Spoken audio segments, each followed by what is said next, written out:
सर्वप्रथम मुद्रित स्वरूपात जो जाहीरनामा आहे त्याचं आम्ही प्रकाशन शिवसेना आणि महाराष्ट्र नवनिर्माण सेना या पक्षाचे बेलापूर विधानसभेचे जिल्हा प्रमुख प्रकाश पाटील साहेब, ऐरोली विधानसभेचे जिल्हा प्रमुख प्रवीणभाई म्हात्रे असतील, बेलापूर विधानसभेचे प्रमुख अतुल कुलकर्णी साहेब असतील, आमच्या शिंद्रे मॅडम असतील महिला संघटना, शहर सचिव विलास गोणे, मनसेचे चित्रपट सेनेचे श्रीकांत माने. तर आम्ही मुद्रित स्वरूपात जो जाहीरनामा आहे ज्याला आम्ही नाव ठेवले कर्तव्यनामा तो प्रकाशित करणार आहोत. त्यानंतर डिजिटल स्वरूपातील जाहीरनामा एक एक मुद्दे आम्ही सर्व इथे प्रमुख पदाधिकारी आपल्याला समजून सांगणार आहोत. त्यानंतर निश्चितपणे आपले काही प्रश्न असतील तर ते जरूर सांगा. याच्या प्रती अजून येत आहे, ती एक एक प्रत सुद्धा आपल्याला मिळेल, नाही तर PDF स्वरूपात आम्ही आपल्या मोबाईलवर नक्की पाठवू. खूप धन्यवाद.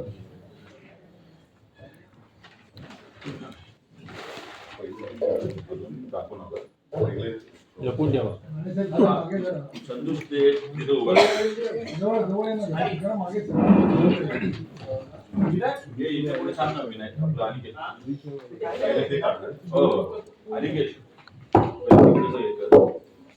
संतोष प्रतीक. अरे हे असं असतं काढायचं. सॉरी संतोष तुला जमेल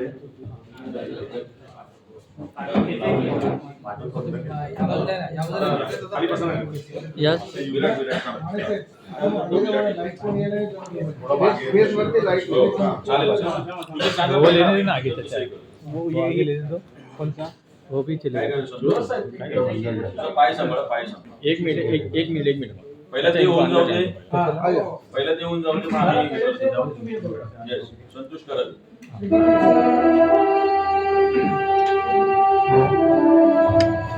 मागचे हे करा. मागचे बॅकग्राऊंड थोडं बंद करा. मागचा बॅकग्राऊंड बंद कर. थोडा फोटो वाईट ठेव, पूर्ण वाईट ठेव. नाही लाईट बॅक येते ना ते. एक मिनिट. हा पहिला तो होऊन जाऊ दे. शो करा. यस ठीक है प्रकाश भाई. थोड़े इधर अच्छा. हां सर कुलकर्णी साहब के उसके साथ चल थोड़ा. के उसके साथ चल. एक मिनट.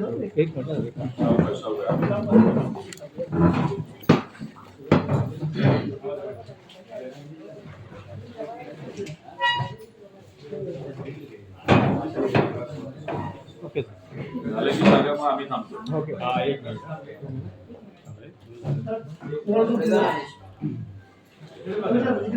हो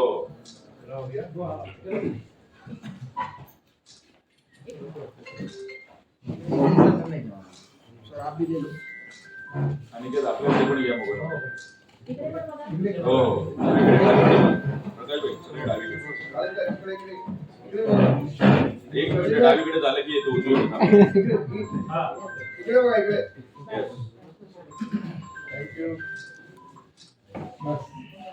तुमचं झालं की सांगा. आता अनिकेत घ्या आपल्याकडे. तुला काय उजवीकडे बघायचं.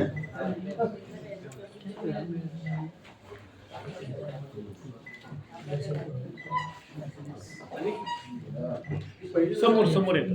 समोर बघा एकदा. थँक्यू. बच्चन साहब. हाँ सर हो गया. हो गया थैंक यू. विश्वा. यस. आणि झालं ओके सर. मागे म्हणजे तुझ्याकडे. त्यांना असं म्हणायचं की आता अँगल झालं. आता हे असं दाखवू का आम्ही मागे येऊ असं झालंय का. येस धन्यवाद सगळ्यांनी. आसन असतो ही विनंती. आपण तिघे इथे थांबलो. मी या साईडला तुम्ही इकडे थांबा. आम्ही तिघे इकडे थांबलो. अनिकेत. एक माईक एक तिथे दे. प्रवीण भाई ऐका ना. हो ऐका ना. तुम्ही मध्ये थांबता का? हो चालेल चालेल. असं एक फक्त ऐक ना अनिकेत, आम्हाला सांग अजून मागे थांबू पुढे थांबू काय एकदा जरा नीट सांग म्हणजे तुम्हाला नीट प्रेमी तू स्क्रीन चालू कर ऑन करतो स्क्रीन ऑन केल्यावर आम्हाला कसं मागे पुढे हो. त्याची व्हिडिओ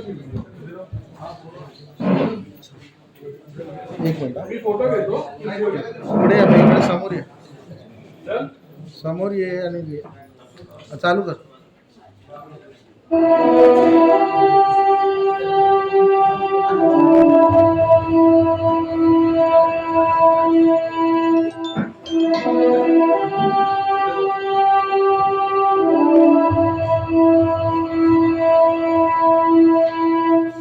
एक सेकंड ना एक सेकंड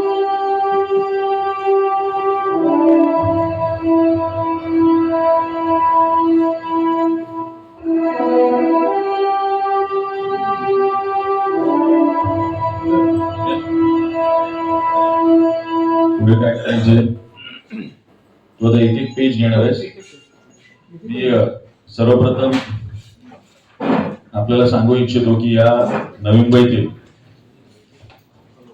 शिवसेना मनसे युतीनेच पहिल्यांदा जाहीरनामा प्रकाशित केलेला आहे. सत्ताधारी दोन्ही पक्ष इथे आपसात कुस्तीचा सामना सुरू आहे. कोणी कोणाला म्हणतंय अहंकार नष्ट करायला आम्ही निवडणूक लढवतोय असे शिंदे सेनेकडून वक्तव्य येत आहे. तर भारतीय जनता पक्षाचे नेते गणेश नाईक साहेब म्हणतायत कोणीतरी हरामाचे पैसे इथे वाटते. कोणी कुणाला हराम म्हणतंय कोणी कुणाला अहंकार म्हणतंय. पण या दोन्ही अहंकार आणि हरामाच्या याच्यात नवी मुंबईच्या प्रश्नांकडे पूर्ण दुर्लक्ष सुरू आहे. कुठल्याही पद्धतीचं विजन नसलेले आणि 30च वर्षात या शहराची विल्हेवाट लावणारे नेते आज परत एकदा मैदानात आहेत.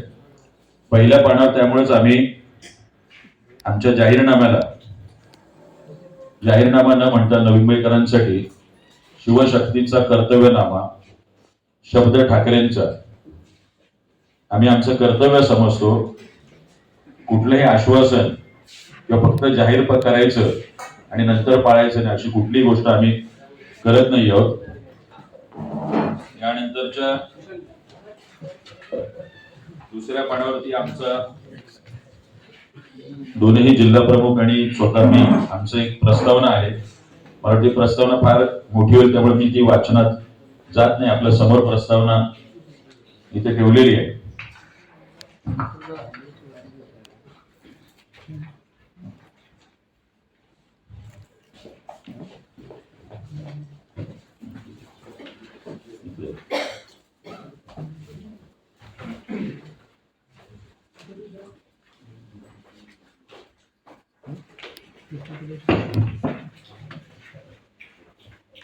वॉर्ड सभा असा एक मुद्दा आहे. त्याबद्दल आम्ही दोनही पक्ष गेले अनेक दिवस नवी मुंबईत ही मागणी करतोय. महानगरपालिकेच्या अधिनियमामध्ये वॉर्ड सभा घेऊन म्हणजे त्या प्रभागाची प्रभाग सभा आपण ज्याला म्हणतो प्रभाग सभा घेऊन त्या प्रभागातील ज्येष्ठ नागरिक असतील तरुण असतील महिला असतील यांच्या सहभागातूनच एखादा प्रकल्प किंवा एखादा उपक्रम किंवा एखादं विकास काम झालं पाहिजे. पण आपल्या संपूर्ण नवी मुंबईत मुळातच नगरसेवकच कंत्राटदार किंवा आपल्याला उलटही म्हणता येईल कंत्राटदारच नगरसेवक आहेत. आणि काही वेळा कंत्राटदारांची पोरं नगरसेवक आहेत. काही वेळा नगरसेवकांची पोरं कंत्राटदार आहे. असं सगळं मिली बघत समीकरण आहे. त्यामुळे कंत्राटदाराला वाटतं नगरसेवकाला वाटतं आणि जो बाबू नवी मुंबई मुख्यालयात बसलेला आहे त्याला वाटतं इथे हे करून टाकूया. आज सकाळी शुद्धीत येतात आणि सांगतात हा रस्ता खोदून टाकूया 5 कोटी. हे फुटपाथ 6 महिन्यापूर्वी केलं होतं परत करूया देऊन टाका 10 कोटी. हे गार्डनचं साहित्य मागच्या वर्षी घेतलं होतं त्या साहित्याचं किमान 3 ते 5 वर्षाचं ड्युरेशन असायला पाहिजे. प्रत्येक वर्षी नवीन नवीन निविदा अशा पद्धतीचं काम असल्यामुळे नवी मुंबईकरांचा सहभाग नाही. त्यामुळे जे नियोजन करून एक शहर इथल्या नवी मुंबईकरांच्या हातात दिलं गेलं होतं. 95 पासून आजपर्यंत मला वाटतं 25 ते 30 वर्ष प्रवीणभाई प्रकाशभाई झाली. 30 वर्षात आपण बघतोय गार्डनची विल्हेवाट, मैदानांची विल्हेवाट. पण आमचे नगरसेवक दोन्ही पक्षाचे ज्यावेळी निवडून येतील तेव्हा आम्ही सर्वप्रथम हे शब्द आणि हा आश्वासन आणि हे कर्तव्य समजतो की वॉर्ड सभा, प्रभाग सभा घेतल्याशिवाय आणि तिथल्या लोकांचा सहभाग घेतल्याशिवाय कुठलाही विकास काम, प्रकल्प किंवा उपक्रम किमान त्या प्रभागातील जे मोठे प्रकल्प सोडून म्हणजे आपल्याकडे CSR फंडातून अनेक गोष्टी व्हायला पाहिजे पण तेही होत नाही. तर वॉर्ड सभा हा अत्यंत महत्वाचा मुद्दा आहे. ती सभा घेतल्यानंतरच त्या विकास कामांना आम्ही सुरुवात करू. मला वाटतं नंतरचा मुद्दा आहे पर्यावरण व प्रदूषण.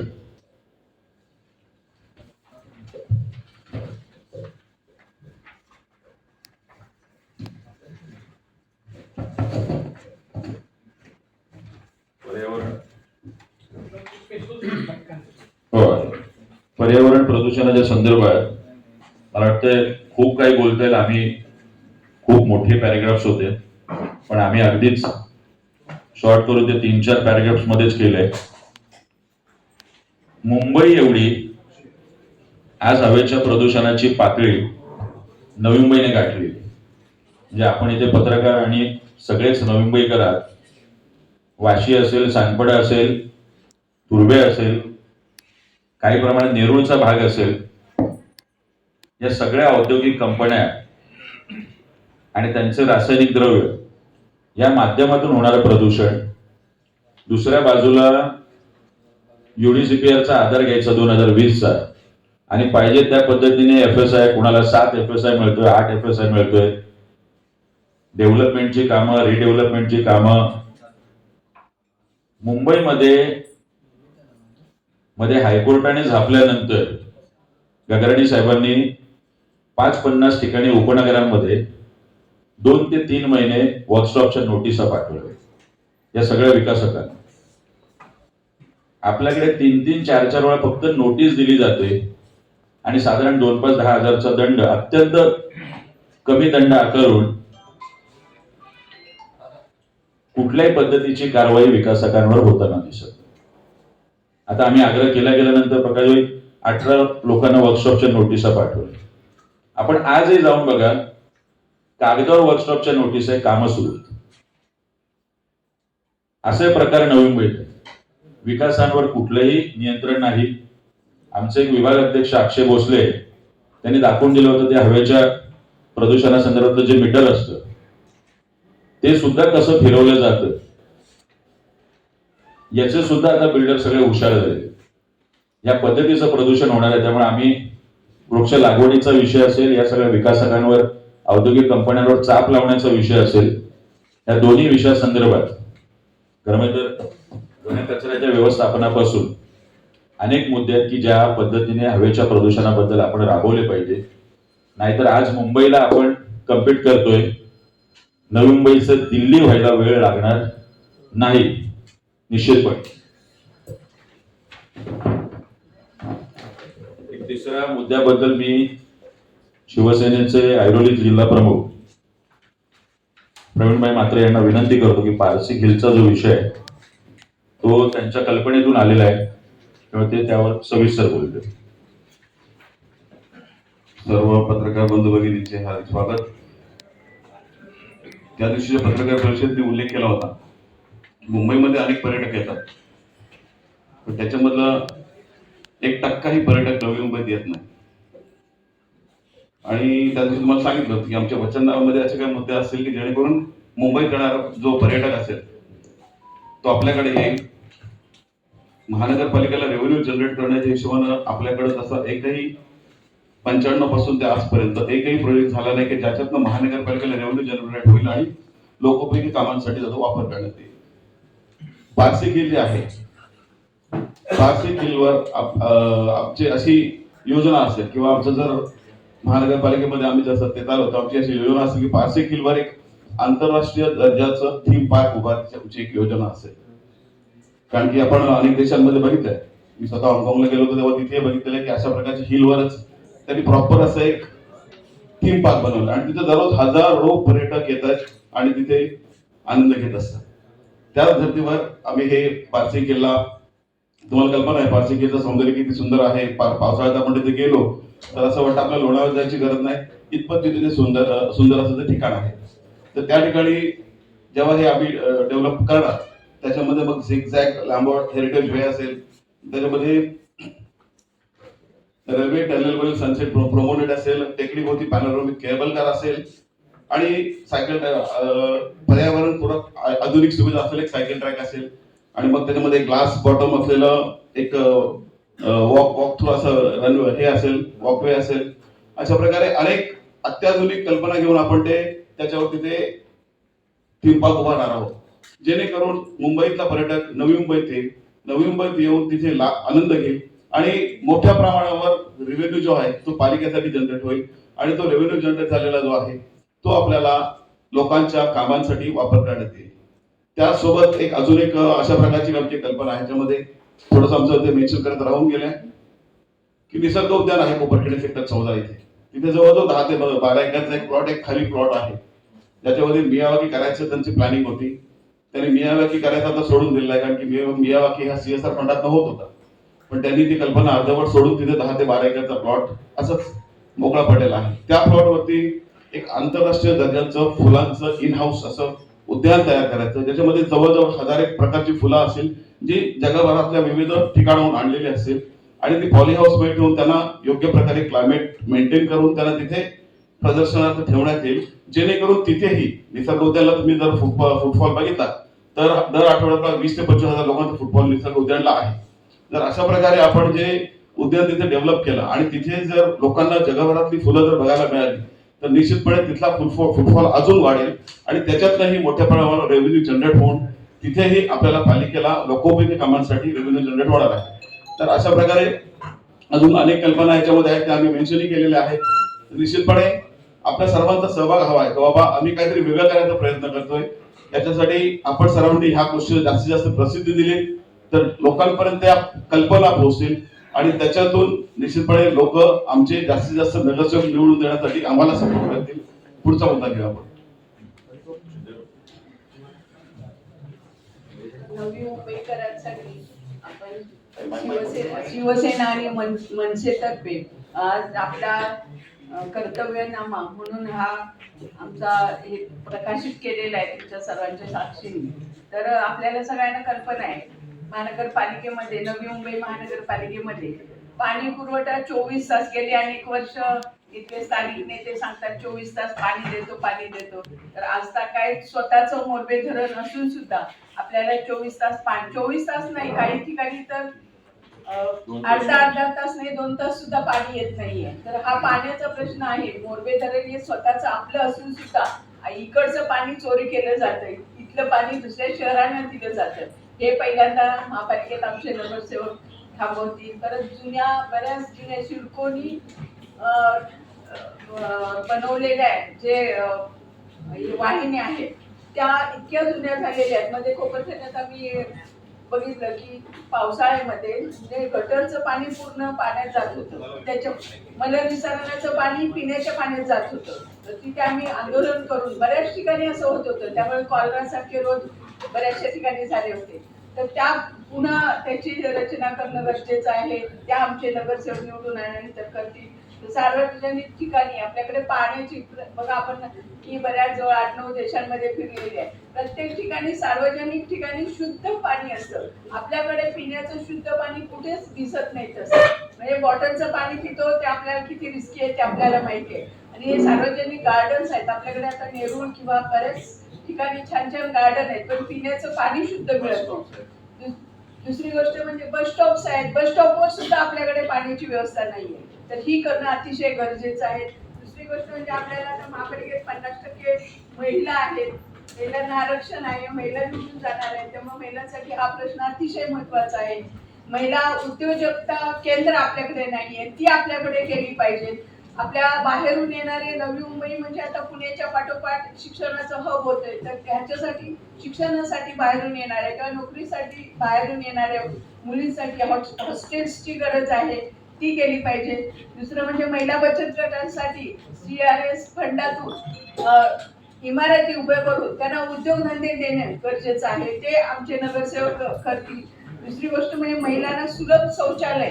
आता तुर्त्यासारख्या ठिकाणी आम्ही अनेक वेळा आंदोलनं केली होती की शौचालयाची इतकी, आपण 21व्या शतकाचं शहर म्हणतो आणि शौचालयाची अवस्था इतकी खराब आहे, ती व्यवस्थित झाली पाहिजे. आणि वर्किंग वुमेन्स आहेत, त्या काम करणाऱ्या महिला आहेत, त्यांना हॉस्टेलची गरज आहे. अशी नवी मुंबई 21व्या शहर असून सुद्धा गेल्या 10 वर्षामध्ये या काही गोष्टी झालेल्या नाहीये. ते करायचा आम्ही निश्चितच प्रयत्न करू. महिला सक्षमीकरणाचा मुद्दाच शिंदेताईंचाच होता, त्यामुळे त्यांनी ते दोन्ही मुद्दे कव्हर केले. आरोग्याच्या विषया संदर्भात कुलकर्णी साहेब बोलतील. नमस्कार, सर्वांचं हार्दिक स्वागत. मला असं वाटतं नवी मुंबई महानगरपालिका झाल्यानंतर 1995 साली पहिला आरोग्य समितीचा सभापती होतो. तेव्हापासून आरोग्याकडे आमचं सतत लक्ष आहे.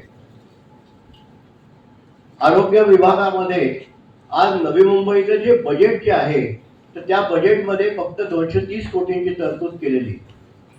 परंतु हे 230 कोटींची तरतूद जी आहे ती फार तुटपुंजी आहे असं आमचं म्हणणं आहे. याचं कारण नवी मुंबई हॉस्पिटलच्या बाजूलाच माझं घर आहे, सतत आम्ही तिकडे जात असतो, परंतु रुग्णांना ज्या सेवा मिळायला पाहिजेत त्या सेवा तिकडे मिळत नाही आहेत.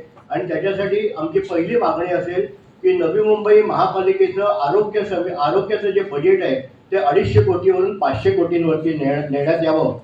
आणि ते नेल्यानंतर नवी मुंबईतील नागरिक, माझं जर स्पष्ट मत आहे की नवी मुंबईतील नागरिक, हे मी जाणीवपूर्वक बोलतोय, याचं कारण तिकडे आज बघतोय तर मुंबईतून म्हणजे मानपूर, गोवंडी, कल्याण वगैरे या ठिकाणून बरेच रुग्ण येतात आणि त्यांचीच गर्दी जास्ती असते. परंतु त्यांना आपण सेवा द्या, परंतु त्यांना शुल्क आकारा. परंतु नवी मुंबईतील जे नागरिक आहेत, कारण तुम्ही आधार कार्ड तुम्ही घेतात त्यावेळेला, तर त्यांना 500 कोटीचं बजेट केल्यानंतर त्यांना मोफत सगळे आपले जे काय आहेत तपासण्या वगैरे त्या मोफत करण्यात याव्यात अशी आमची मागणी आहे.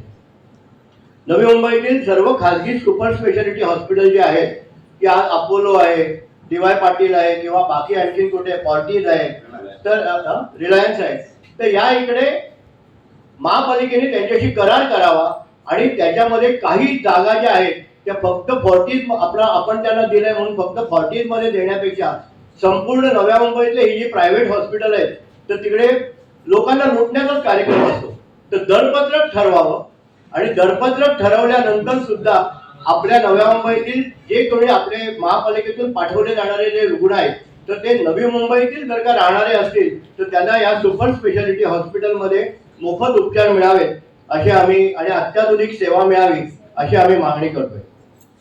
उपचाराचं दरपत्रक पण ठरवणं गरजेचं आहे. वाशी महापालिका रुग्णालय जे आहे तर तिकडे आज मी ज्यावेळेला सभापती होतो त्यावेळेला मी आवर्जून सांगतो की 32,938 स्क्वेअर मीटरचा प्लॉट हा आपण तिकडे महापालिकेच्या हॉस्पिटलसाठी राखून ठेवला होता. परंतु त्यावेळेला काय झालं कळलं नाही मला, पण मी महापालिकेचा जेव्हा सभापती होतो तोपर्यंत मी तो मुद्दा लावून धरला होता. त्यानंतर तो अर्धा प्लॉट जो आहे तो खाजगी बिल्डरांना विकला गेला. खाजगी बिल्डरांना विकला गेल्यानंतर त्यावेळेला आमची संकल्पना अशी होती, त्यावेळेला सन्माननीय प्रकाश परांजपे आपले खासदार होते, त्यावेळेला आम्ही हा मुद्दा लावून धरला होता की तिकडे महापालिकेचं हॉस्पिटल, त्याच्या बाजूला स्टाफ नर्सेस ट्रेनिंग कॉलेज आणि त्याच्या बाजूला वैद्यकीय महाविद्यालय असं उभारावं. एवढा मोठा जर का तो प्लॉट अजून व्हेकंट आहे, अर्धा प्लॉट आहे, तिकडे पार्किंग फॉर्टिज हॉस्पिटलने तिकडे पार्किंग केलंय, परंतु तो प्लॉट अजूनही आपण ताब्यात घेत नाही आहोत. तर तिकडे तो प्लॉट ताब्यात घेऊन आपण तिकडे मेडिकल कॉलेज उभारावं अशी आमची मागणी आहे. कॅथलॅब केंद्र हे असणं फार गरजेचं आहे, कारण आजकाल आपण बघतोय वाढतं प्रदूषण किंवा बाकीचं जे सर्व काय आहे ताणतणाव, याच्यामध्ये हार्टचे पेशंट आपल्याकडे खूप वाढलेले आहेत, परंतु आपल्याकडे कॅथलॅब केंद्र नाही आहे, तर ते उभारावं असं आमची मागणी आहे. आणि ते पण वाशीच्या महापालिका रुग्णालयातच उभारावं. आरोग्य सेवा आपल्या दारी. आरोग्य सेवा आपल्या दारी म्हणजे ज्या विभागामध्ये साधारण रुग्ण आपल्याला जास्ती आढळत आहेत तर त्या ठिकाणी आपली आरोग्य सेवा जी आहे तर ती हेल्पलाईन, आरोग्य सेवा हेल्पलाईन, ज्येष्ठ नागरिकांना 24 तास सेवा देणारी हेल्पलाईन सुरू करावी आणि ज्येष्ठ नागरिक जर का आजारी झाले तर त्यांना त्यांच्या घरी जाऊन त्यांना रुग्णसेवा द्यावी अशी आमची मागणी असेल. लोकसंख्या आपली वाढते तर लोकसंख्या वाढते पण काही वेळेला आपल्याला रुग्णवाहिका ज्या आहेत या कमी पडत आहेत. रुग्णवाहिका कमी पडत आहेत. रुग्णवाहिका जे वाले जे आहेत तर ते भरमसाठ रेट लावतात, परंतु रुग्णवाहिका ही प्रत्येक विभागामध्ये उपलब्ध करून द्यावी अशी आमची मागणी आहे. रक्तदान मोहीम आपल्याकडे होते बऱ्याच वेळेला, परंतु रक्तदान मोहिमेसाठी जास्ती माणसं पुढे येत नाहीत. तर रक्तदान करणाऱ्यांना काहीतरी विशेष पुरस्कार द्यावा आणि त्यांना सन्मानित करावं की जेणेकरून रक्तदान करायला जास्तीत जास्त तरुण प्रोत्साहित होतील अशी आम्ही मागणी करतोय. पारदर्शक भरतीच्या माध्यमातून आपण म्हणतोय, परंतु माझं त्यावरती ठाम मत आहे की जर का मेडिकल कॉलेज जर का सुरू केलं तर मेडिकल कॉलेजला जे फॅकल्टी जे येतात तर ते इतर ठिकाणून चांगले डॉक्टर्स तिकडे येतात आणि त्याच्यामुळे विशेष ही जी डॉक्टरांची जी संख्या आहे तर ती तिकडे चांगले डॉक्टर्स आपल्याला मिळतील आणि पारदर्शक भरती करून तर त्याच्यामध्ये आपले चांगले डॉक्टर्स आपल्याकडे घ्यावेत अशी आम्ही मागणी करतोय. आपल्याकडे अतिशय जर का आपण महत्वाचं बघत असाल तर सध्या कॅन्सर हा रोग अक्षरशः अमिवासारखा पसरतोय, परंतु कॅन्सरवरती आपल्याकडे काही उपचार होत नाही. कॅन्सरवरती उपचार होत नाही, परंतु जर का तुम्ही बघाल तर खारघरला जे टाटाचं जे हॉस्पिटल आहे तर तिकडे मुंबईच्या टाटामधून जर का रेफर केलं तरच तिकडे त्यांना ट्रीटमेंट मिळते, परंतु अदरवाईज तिकडे ट्रीटमेंट मिळत नाही. तर कॅन्सरसाठी आपल्याकडे एक कॅन्सरचा मोफत उपचार मिळावेत तर अशा पद्धतीची आपण मागणी करणार. आपण करणार आहोत तेच आम्ही मागणी करतो म्हणजे आपण करणार आहोत ते. आणि बेलापूर महापालिकेचा जो भूखंड आहे तर तिथे नर्सेस ट्रेनिंग कॉलेज उभारावं असंही आम्ही करणार आहोत. आणि ह्या आमच्या ज्या मागण्या आहेत तर त्या आम्ही मागण्या करण्यात आलेल्या नसून आम्ही जर का सत्तेत आलो तर आम्ही सत्तेत येणारच आहोत. आलो तर नाही, आम्ही नक्कीच येणार आहोत. आम्ही ह्या मागण्या आम्ही नक्कीच धसात लावू अशी मी आपल्याला जाहीर करतो. थोडंसं या विषयावर मी बोलतो.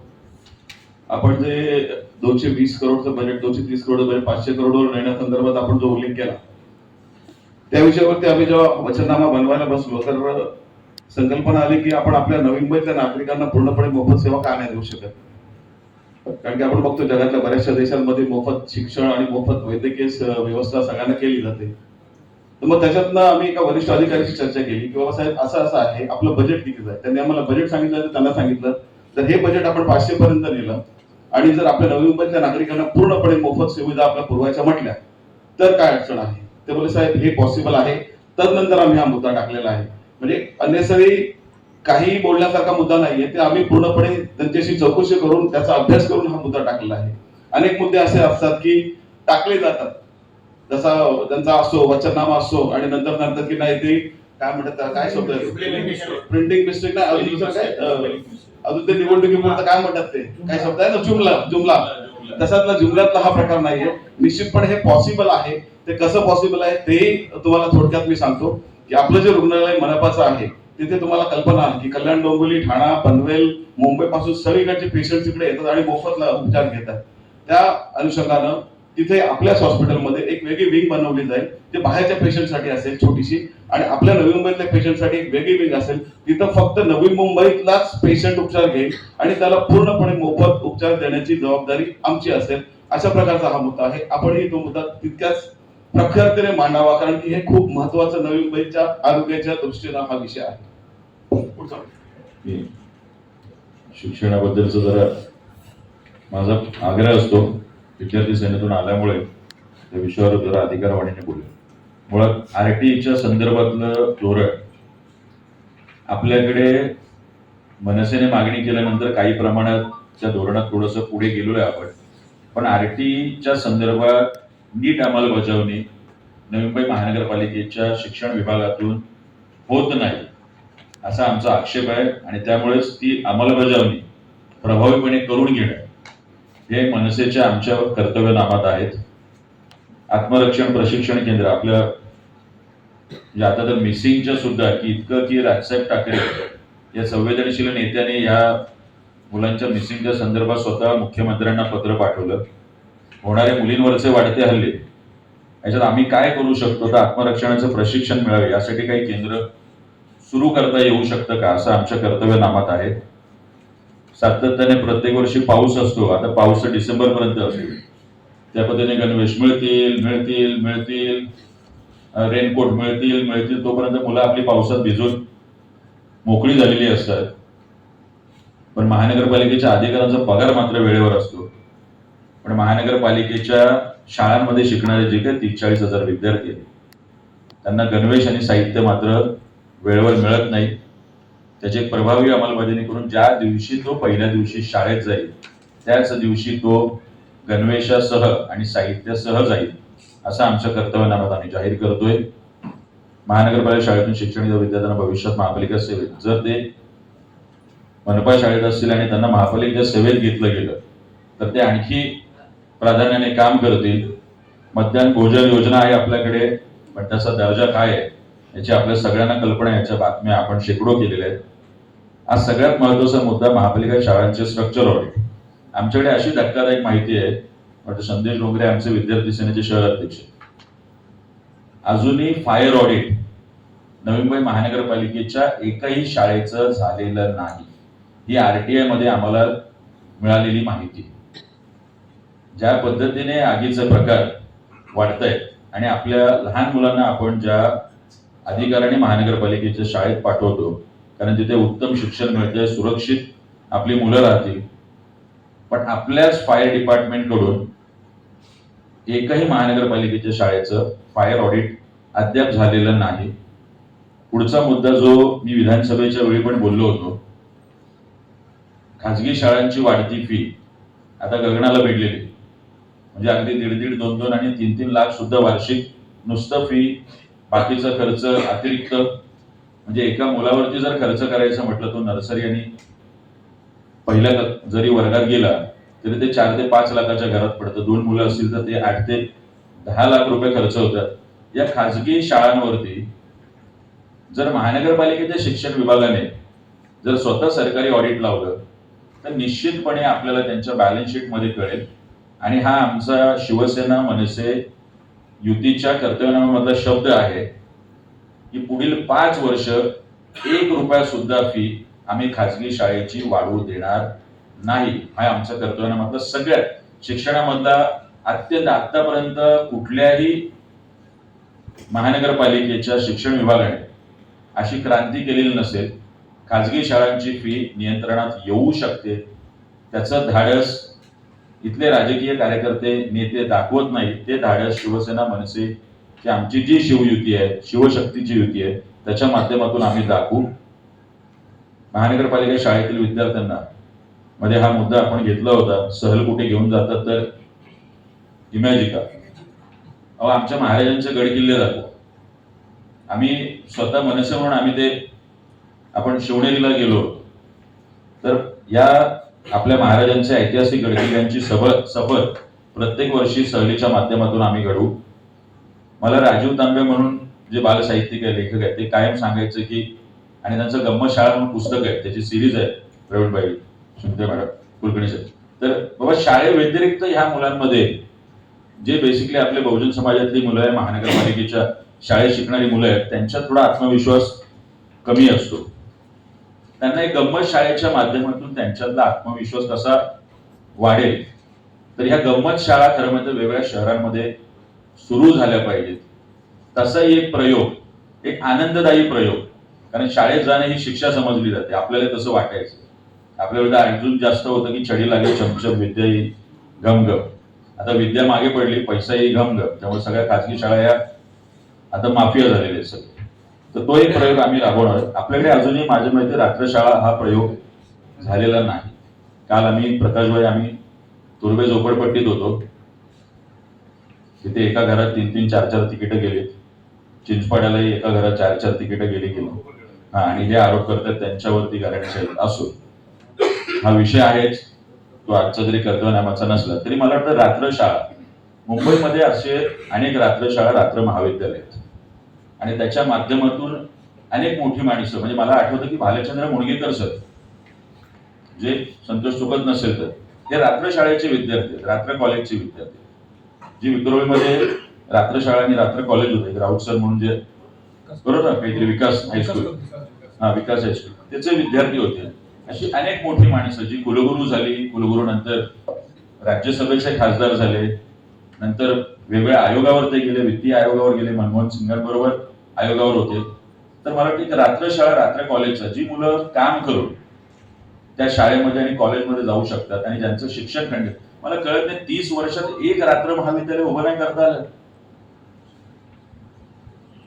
एक रात्र शाळा नाही उभी करता आली महानगरपालिकेला किंवा इथल्या राज्यकर्त्यांना. तो करण्याचा प्रयत्न आम्ही करू. महिला सक्षमीकरणावर आत्ताच शिंदरताई पाहण्याचा विषय आहे.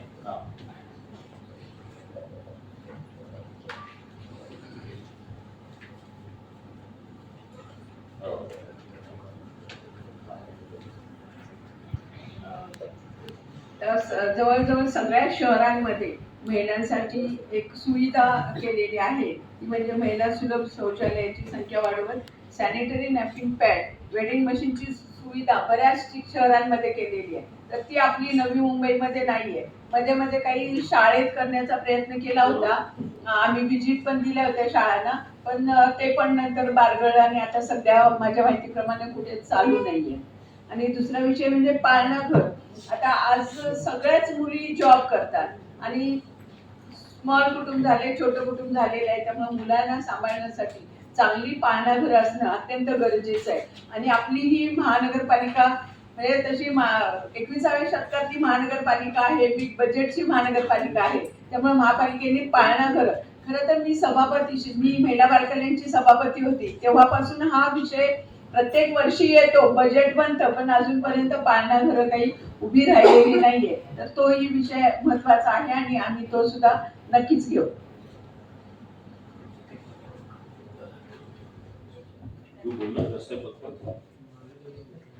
पुणे साहेब रस्ते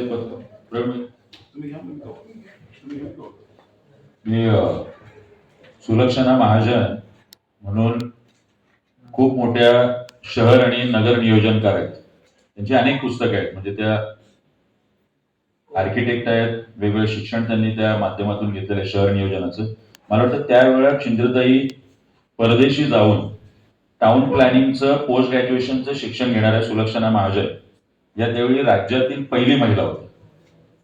त्यांनी अनेक गोष्टी सांगितल्या, त्यातली आपल्याकडे कायम एक गोष्ट, सतत रस्ते खोदायचे, सतत रस्त्यांची कामं काढली जायची, मग सांगायचं हा MTNLचं वायर आहे ती आत टाकायची, ही BSNLची आहे, ही वोडाफोनची आहे, ही एअरटेलची आहे, आणखी काय काय काय काय. मी तुम्हाला एक घोटाळा सांगतो, त्या कंपनीचं नाव आठवत नाही मला, PMPL काहीतरी असं होतं ना, आपण MPL म्हणून एक कंपनी आहे जिने बहुधा वोडाफोनचं काम घेतलं, इंटरनेटचं. 9 किलोमीटरची परवानगी घेऊन 60 किलोमीटरचे रस्ते खोदले आणि त्या वायर टाकल्या आणि 60 कोटीचा चुना नवी मुंबई महानगरपालिकेला लावला आणि अधिकाऱ्यांच्या संगनमताने त्याची चौकशी झाली. अधिकारी आता 60 कोटीचा तर घोटाळा दाखवू शकत नाहीत. मग त्यांनी सांगितलं नाही, ते फक्त 1-2 किलोमीटर जास्त केलंय, त्याला दंड आकारला गेलाय 1.25 कोटी रुपये कागदावर, तो अजून तरी भरलेला नाही. अशा पद्धतीचे रस्ते खोदणं, त्यातून पैसे मिळवणं, मलिदा खाणं, कंत्राटदाराचं भलं करणं. तर आम्ही सर्वप्रथम म्हणतो की अंडरग्राऊंड डग सिस्टीम, जर नवी मुंबई महानगरपालिकेचे अनेक किलोमीटरचे रस्ते जर कव्हर केले गेले तर त्या डग सिस्टीमच्या माध्यमातूनच ज्याला कोणाला काम करायचंय तो काम होईल आणि सतत रस्ते खोदणं आणि त्यातून भ्रष्टाचार करणं हा प्रकार कायमचा बंद होऊ शकेल. परदेशामध्ये असा विषय आहे, नियमित भरारी पत्र अनिधिकृत फेरीवाला मुक्त पद. आता हे आम्ही जरी म्हणालो तरी इथल्या सत्ताधाऱ्यांनी, म्हणजे मी गेल्या वेळी तुम्हाला दाखवलं होतं गणेश नाईक साहेबांचे व्हिडिओ, फेरीवाला धोरण आम्ही राबवू, अजूनही ते बासनात आहे.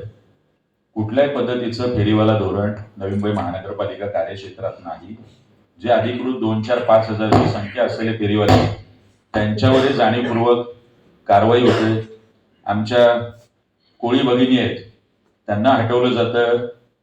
त्यांचं मासे विक्रीवरती आता भैयांच्या मासे विक्रीने अतिक्रमण केलेलं आहे. सांगपडाला तर तो प्रकार शिंद्रताई प्रकाशभाई भरपूर मोठ्या प्रमाणात आहे. पण एक योग्य फेरीवाला धोरण आखून ह्या अनधिकृत फेरीवाला मुक्त पदपथ करण्याचा आम्ही शब्द देतोय. उड्डाणपुलाखाली वाहनतळ आणि बहुमजली इमारती उभारून त्यामुळे आता ही पार्किंगची समस्या खूप मोठी होणार आहे. ज्या पद्धतीने रिडेव्हलपमेंटचं वारं वाहतंय त्यामुळे या पार्किंगच्या संदर्भात मला वाटतं सन्माननीय राज्यसभेने मुंबईत सुद्धा असं एक सांगितलं की जेवढी मैदान आहेत त्याच्या खाली अंडरग्राऊंड जर पार्किंग आपल्याला उभं करता आलं तर आणखी एक योग्य गोष्ट होऊ शकेल. त्या पद्धतीचा प्रयत्न आमचा असणार आहे. वाहतूक कोंडी, वाहनांची वर्दळ पाहता जलद प्रवासासाठी भूमिगत रस्त्यांची चाचपणी, ज्येष्ठ नागरिक व दिव्यांगासाठी आपल्याकडे असलेले पदपथ किंवा असलेल्या वास्तू म्हणजे मला कळतं की भावे नाट्यगृहामध्ये पहिल्या मजल्यावर जायचं किंवा भावे नाट्यगृह दुसऱ्या मजल्यावर जायचं ते एका दिव्यांगाने कसं जायचं? लिफ्ट नाहीये माझं, आता लावली आपण केल्यानंतर दिनेश वाघमारे साहेबांनी हे केलेलं आहे. आम्ही त्यावेळी सांगितलं होतं त्या गेट वरती 2nd-3rd फ्लोअरला हे जाण्यासाठी लिफ्ट नव्हती. त्यावर दिनेश वाघमारे साहेबांना घेऊन आम्ही तो दौरा केला. अशा पद्धतीच्या वास्तू आपल्याकडे बांधल्या जातात. पण अनेक वास्तू अशा आहेत, रस्ते असे आहेत की जे ज्येष्ठ नागरिक व दिव्यांगांसाठी उपयुक्त नाहीत, आनंददायी नाहीत. प्रदूषणाचा विचार करता रस्त्याच्या बाजूला सायकल ट्रॅकचा तर मोठा घोटाळा आहे नवीन. सायकल ट्रॅकच उभारले नाही. जे उभारले तिथे कुठल्याही पद्धतीने सायकली घेऊन जाण्यायोग्य रस्ते तयार केलेले नाहीत. या सगळ्या गोष्टींचं जाळं आम्ही सगळ्यांनी ठरवलं आणि ह्या पद्धतीचा शब्द यात आणखी बऱ्याच गोष्टी आहेत. काही गोष्टी आम्ही ऍड केलेल्या. आम्ही कुठेही म्हणत नाही की हा परिपूर्ण जाहीरनामा किंवा कर्तव्यनामा शहराचा आहे. या व्यतिरिक्त अनेक मुद्दे येऊ शकतात. आमच्याकडे अनेक सूचना आल्या. आम्हाला जे सुचलं अनेक सूचनांमधून आम्ही हे केलंय. काही सूचना आपल्याकडूनही येतील. त्या सर्व सूचनांचा आम्ही विचार करू. प्रवीणभाई या विषयावर. अनेक वर्ष आपण बघत आलोय नवी मुंबई डेव्हलप होत चालली आहे आणि इतकी ट्रॅफिकची समस्या आता वाढत चाललेली आहे. म्हणजे आता मी स्वतः कोपरखड्यात राहतो. कोपरखड्यात तर संध्याकाळचं भाषेला यायचं म्हणजे अर्धा ते पाऊण तास लागतोय. तर बाकी ठिकाणी तीच परिस्थिती आहे. अनेक वर्ष एक विषय चालू आहे की कोस्टल रोड.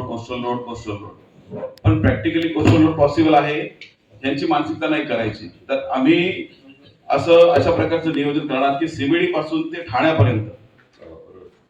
कळव्यापर्यंत कोस्टल रोडचं आमचं प्रोव्हिजन असेल. त्याच्यामध्ये वाशीला एक्झिट असेल, ऐरोलला एक्झिट असेल आणि डायरेक्ट मग दिघा कळव्यापर्यंत एक्झिट असेल.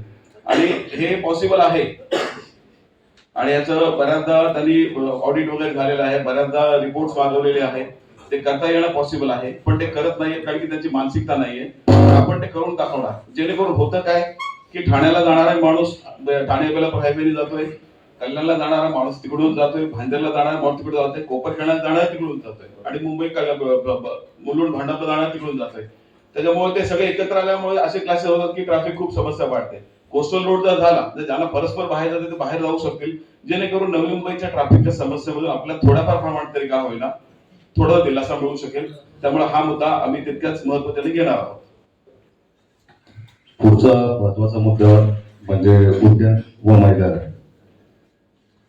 सध्या जे आरक्षित भूखंड आहेत, मैदानाचे असतील, गार्डनचे असतील, ते गिळंकृत करण्याचं आणि बिल्डरला विकण्याचे प्रमाण वाढलेले आहे. आम्ही त्या संदर्भातलं मागे आंदोलन केलं. सेक्टर 28 देऊळला जो भूखंडाचा मैदानासाठी जो आरक्षित भूखंड होता तो परस्पर एका बिल्डरला विकण्याचा घाट जो घातला होता सिडकोने, तर आम्ही केलेल्या आंदोलनामुळे तात्पुरता तरी थांबलेले होते.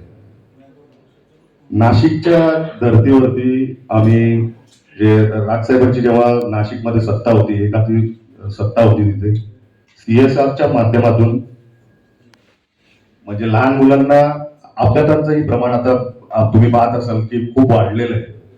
मागे जो आकडा आला होता की अपघातात मृत्यू पावणाऱ्यांची संख्या जास्त आहे. त्या दृष्टिकोनातून लहान वयातच खेळत खेळत किंवा म्हणा असं ट्रॅफिकच्या बाबतीतले नियम हे लहान मुलांना कळावे म्हणून ट्रॅफिक चिल्ड्रन पार्क आम्ही आमची सत्ता आल्यानंतर उभारलो. ऑक्सिजन पार्क, प्रदूषणाचा विळखा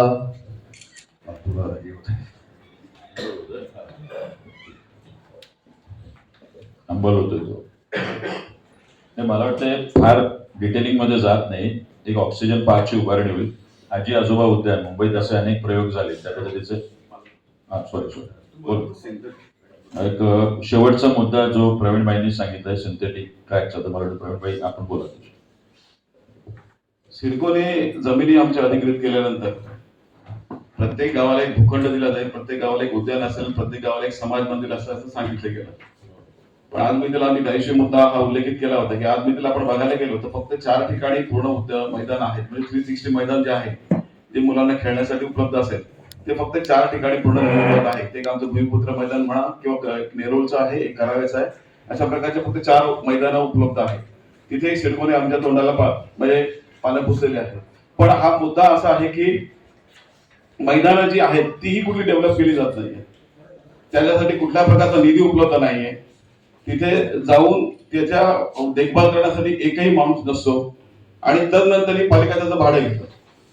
दुर्दैव असं आहे की भूमिपुत्र मैदान जे आमचं मैदान कोपरखेड्याचं मैदान आहे त्या मैदानातच माझी जमीन होती, त्या मैदानात माझी जमीन गेलेली आहे आणि त्यासाठी मला भाडं आकारलं जातं माझ्या धर्मविकसित स्पर्धेसाठी आणि मी ते भरतो. त्याच्यामध्ये गैर काही नाहीये कारण की पालिकेचा नियम आहे तर भरतो. पण जर तुम्ही भाडं आकारता तर तुम्ही त्या सुविधाही तशा प्रकारे देणं गरजेचं आहे. तशा प्रकारच्या सुविधा कुठे दिल्या जात नाही. त्याच्यामुळे याच्या पुढे जी काही मैदानं आपल्याकडे ऍट प्रेझेंट आहेत किंवा मोकळी मैदानं मिळतील ती मैदानं चांगल्या प्रकारे कशी डेव्हलप करता येईल जेणेकरून आजचा जो तरुण पिढी जी आहे ती मोबाईलच्या आहारी जाऊ लागली. कारण खेळायला मैदान उपलब्ध नाहीयेत त्यामुळे ते मोबाईलच्या आहारी जाऊ लागले. जेणेकरून चांगल्यातले चांगले मैदान उपलब्ध असतील तर मुलं खेळाकडे वळतील. त्याच्यातला एक महत्वाचा मुद्दा असा आहे की सिडकोने जेव्हा शाळांना मोठ्या मोठ्या शाळांना कवडीमोल भावाने जमिनी दिल्या तेव्हा त्यांना मैदानही दिलेली आहे आणि ती मैदानं संध्याकाळी 5 नंतर सामान्य जनतेसाठी ओपन ठेवणं गरजेचं आहे. पण एकही शाळा हे करत नाही. त्यासोबतच त्यांनी तिथे टर्फ उभारलेले आहे आणि ते टर्फचे प्रायव्हेट टर्फ उभारून म्हणजे ते अनधिकृत टर्फ आहेत. एकाही शाळेकडे टर्फची परवानगी नाहीये. हे आम्ही आरटीआयच्या माध्यमातून मागून ते आम्ही विचारणा केलेला असता आम्हाला कळायला आहे. आणि तदनंतर ते टर्फ ते भाड्याने देऊन लाखो रुपयाची कमाई करतात. पालिकेचा महसूल बुडवला जातोय आणि तरुणाईवर म्हणजे तरुणांना जो त्या खेळाला स्पेस उपलब्ध झाला पाहिजे तो कुठे स्पेस उपलब्ध केला जात नाहीये.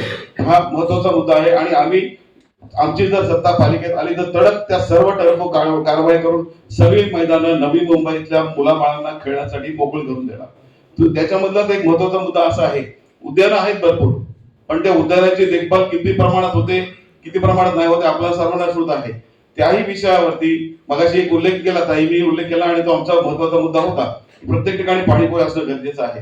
मी परत एकदा सांगतो की निसर्ग उद्यानाला मी दररोज असतो आणि तिथे कुठल्याही प्रकारच्या शुद्ध पिण्याच्या पाण्याची व्यवस्था नाहीये. दररोज जर तिथे 5 ते 10,000 लोकांचा फुटबॉल असेल तर तिथे पाण्याची व्यवस्था नाहीये आणि आपण म्हणतो नवीन 21व्या शतकातील सुनियोजित शहर. मग ती सुनियोजन आहे कुठे कुठल्या डब्यात ठेवली आहे कोणी ठेवली आहे भाजपने ठेवले का मिंदे सरकारने योजना डब्यात टाकून ठेवली हेही तितकंच गरजेचं आहे. त्यामुळं निश्चितपणे उद्यानं आणि मैदानं यांचा आम्ही मोठ्या प्रमाणावर विकास करून चांगल्यातल्या चांगल्या प्रकारे मुलाबाळांना आणि आपल्या जे येणाऱ्या भावी पिढीला खेळण्यासाठी जास्तीत जास्त स्पेस कसं उपलब्ध होईल त्याच्याकडे आम्ही निश्चितपणे लक्ष देणार.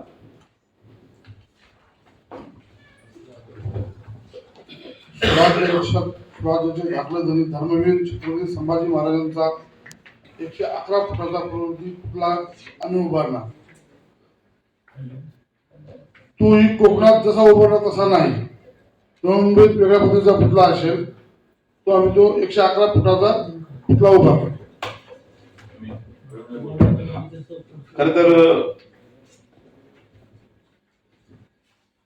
धर्मवीर संभाजी महाराज ज्यांनी 160 लढाया लढल्या आणि सगळ्याच्या सगळ्या जिंकलेला एकमेव राजा आपल्या मराठ्यांच्या इतिहासातला आहे. आणि ह्या राजांचं नवी मुंबईमध्ये मोठ्या प्रमाणावर एक शिल्प व्हावं एक स्टॅच्यू व्हावा एक अशी आमची सगळ्यांची संकल्पना आमच्या जिल्हा प्रमुख प्रकाश पाटलांच्या डोक्यातून आली आणि त्याकरिता ते शिल्प उभारण्यात येईल. आणि ते शिल्प उभारताना अशी एक जागा आम्ही निवडलेली आहे जी सांगणार नाही ते आता आम्ही तुम्हाला सांगणार नाहीये. पण निश्चितपणे ते शिल्प एक वेगळ्या धर्तीवर असेल आणि वेगळ्या प्रकारचं असेल, जेणेकरून तिथेही पर्यटक आकर्षित होतील यायला. अशा प्रकारे त्या शिल्पाच्या बाजूला आम्ही डेव्हलप करणार आणि निश्चितपणे एक वेगळं काहीतरी असेल आणि ती आमची संभाजी महाराजांना, हिंदू धर्मरक्षक संभाजी महाराजांना वेगळी आदरांजली असणार आहे. की फक्त याच्यात आम्ही सांगणार का नाही आहोत, ते जाहीरनामे कॉपी खूप होतात. त्यांचे जाहीरनामे आले किंवा आम्ही नक्की सांगू की ती जागा कुठली असेल, कारण हे जाहीरनामे आम्ही प्रकाशितच केले जेणेकरून त्यांनी कॉपीज करावे. पुढचं मी थोडं फास्ट घेतो जेणेकरून ते लगेच संपेल. जगद्गुरु संत तुकाराम महाराज अध्ययन केंद्र संत महात्म्यांचे तैलचित्र झालं. आपल्याकडे असं कुठलाही प्रकार नाही, पण पश्चिम महाराष्ट्रातून मोठ्या प्रमाणात आणि विविध अगदी विदर्भात असतील संत तुकडोजी महाराज असतील, संत गाडगेबाबा असतील, यांचं खूप मोठं देणं मला वाटतं महाराष्ट्र मराठी माणसावरती आहे. त्यांच्या कामाचं असेल, त्यांच्या कार्याचं असेल, एक तैलचित्राचं दालन उभं राहावं अशी आमची सगळ्यांची मनापासून इच्छा आहे. ते दालन आम्ही नवी मुंबईत उभं करू. आपल्याकडे जसं वीर माता जिजाऊचं मुंबईमध्ये एक उद्यान व प्राणी संग्रहालय, त्याच पद्धतीचं पुण्यश्लोक अहिल्याबाई होळकर यांचं उद्यान व प्राणी संग्रहालय. आपल्याला जे काही प्राणी बघायला भेटतात ते 111 प्राणी अगदी नवी मुंबई महापालिकेच्या सभागृहातच. तर त्यांना बघायला तेवढे कष्ट नवी मुंबईकरांनी घेऊ नये आणि चांगली लोक तिकडे जावेत यासाठीच आपण निवडणूक लढवतोय. राजश्री छत्रपती शाहू महाराज दुमजली स्पर्धा परीक्षा केंद्र, ज्यांनी शिक्षणाची गंगोत्री आणली, बहुजन समाजाला एक मोठा मान दिला, त्या शाहू महाराजांचं एक MPSC असेल, UPSC असेल, विविध स्पर्धा परीक्षा अगदी त्या सगळ्यांचं एक स्पर्धा परीक्षा केंद्र उभं राहावं अशी आमची मनापासून इच्छा आहे. आपण बघतो IAS IPS म्हटलं की उत्तर भारतीय जास्त लोक तिथे असतात आणि त्यांच्याच लोकांचा तिकडे बोलबाला असतो. मी स्वतः UPSC एंट्रन्स दिली होती, त्यामुळं निश्चितपणे मला असं म्हणजे आमची अशी संकल्पना आहे की आपल्या मराठी तरुणांनी, नवी मुंबईच्या तरुणांनी ज्यांना प्रॉपर IPS म्हणा, IAS म्हणा, UPSC MPSC चे प्रॉपर ट्रेनिंग सेंटर नवी मुंबईत कुठेच नाहीये आणि त्यांना काही लोकांना दिल्लीला जावं लागतं, काही लोकांना पुण्याला जावं लागतं, काही लोकांना मुंबईला जावं लागतं, अशा अनेक ठिकाणी जावं लागतं. तर ह्या माध्यमातून आमचा असा प्रयत्न असेल की त्यांना एका वन रूफ मध्ये MPSC आणि UPSCचं प्रॉपर जे ट्रेनिंग आहे एंट्रन्स पासून ते मेन्स पर्यंत ते मिळावं. अशा प्रकारचं आम्ही हे इन हाऊस एक स्पर्धा परीक्षा केंद्र उभारणार आहोत. एक शस्त्रास्त्र संग्रहालयाची आमची संकल्पना होतीच. नाशिकला वंदनीय बाळासाहेबांच्या नावाने राजसाहेबांनी शस्त्रास्त्र संग्रहालय उभं केलंच होतं.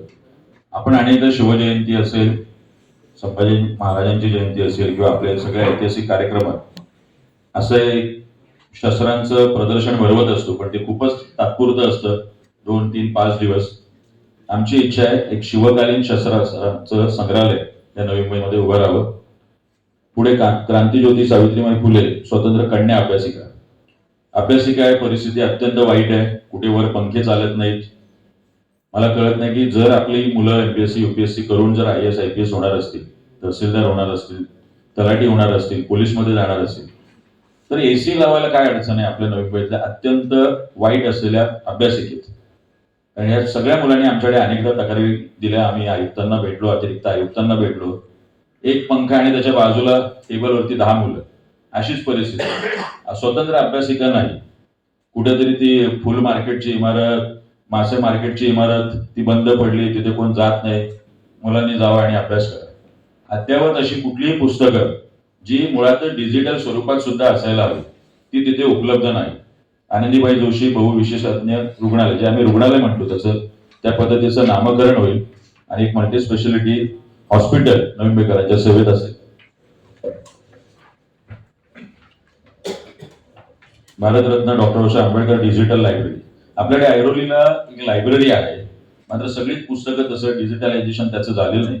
आमचं म्हणणं आहे बाबासाहेबांची जी डिजिटल लायब्ररी असेल त्या स्पर्धा परीक्षा, संविधान, कायदा, समाजशास्त्र, अर्थशास्त्र, बाबासाहेब म्हटले की सर्व क्षेत्रातले धुरंधर मला त्यांचं संपूर्ण साहित्य डिजिटल स्वरूपात उपलब्ध करून देण्यात येईल. पुढचा मुद्दा मला वाटतं बॉटनिकल गार्डनचा प्रवीणभाई तुर्गाला जाईल, तुम्ही बोलताय. Bharat Ratna doctor APJ Abdul Kalam botanical garden आपण सगळेजण फिरत असतो, पर्यटन करत असतो. आपल्याला माहिती आहे की सर्व ठिकाणी बॉटॅनिकल गार्डन्स आहेत आणि ते मोठ्या प्रमाणावर डेव्हलप केलेले असतात. आपल्याकडे तसा तुर्भेमध्ये स्पेस उपलब्ध आहे आणि त्या ठिकाणी आपण एक बॉटॅनिकल गार्डन डेव्हलप करणार आहोत, जेणेकरून त्याही दृष्टीनं आपल्याला रेव्हेन्यू जनरेट करता येईल आणि लोकोपयोगी कामांसाठी वापरता येईल. कुस्तीपटू पद्मश्री खाशाबा जाधव कुस्ती तालीम व व्यायामशाळा. आता तरुण पिढी तुम्हाला कल्पना आहे, म्हणजे 12-14 वर्ष झाली की प्रत्येकाला जिमला जायचं असतं. माझा स्वतःचा मुलगा 12 वर्षाचा म्हणतो पप्पा मला जिमला जायचंय, अशी परिस्थिती आहे. आणि पालिकेच्या जिम आहेत, पण ते किती प्रमाणात चालू आहेत आणि किती प्रमाणात तिथे सुविधा आहे आपल्या सर्वांना कल्पना आहे. आणि प्रायव्हेट जिम मध्ये जायचं म्हटलं तर प्रत्येकाला परवडणार अशी त्यांची फी नाहीये.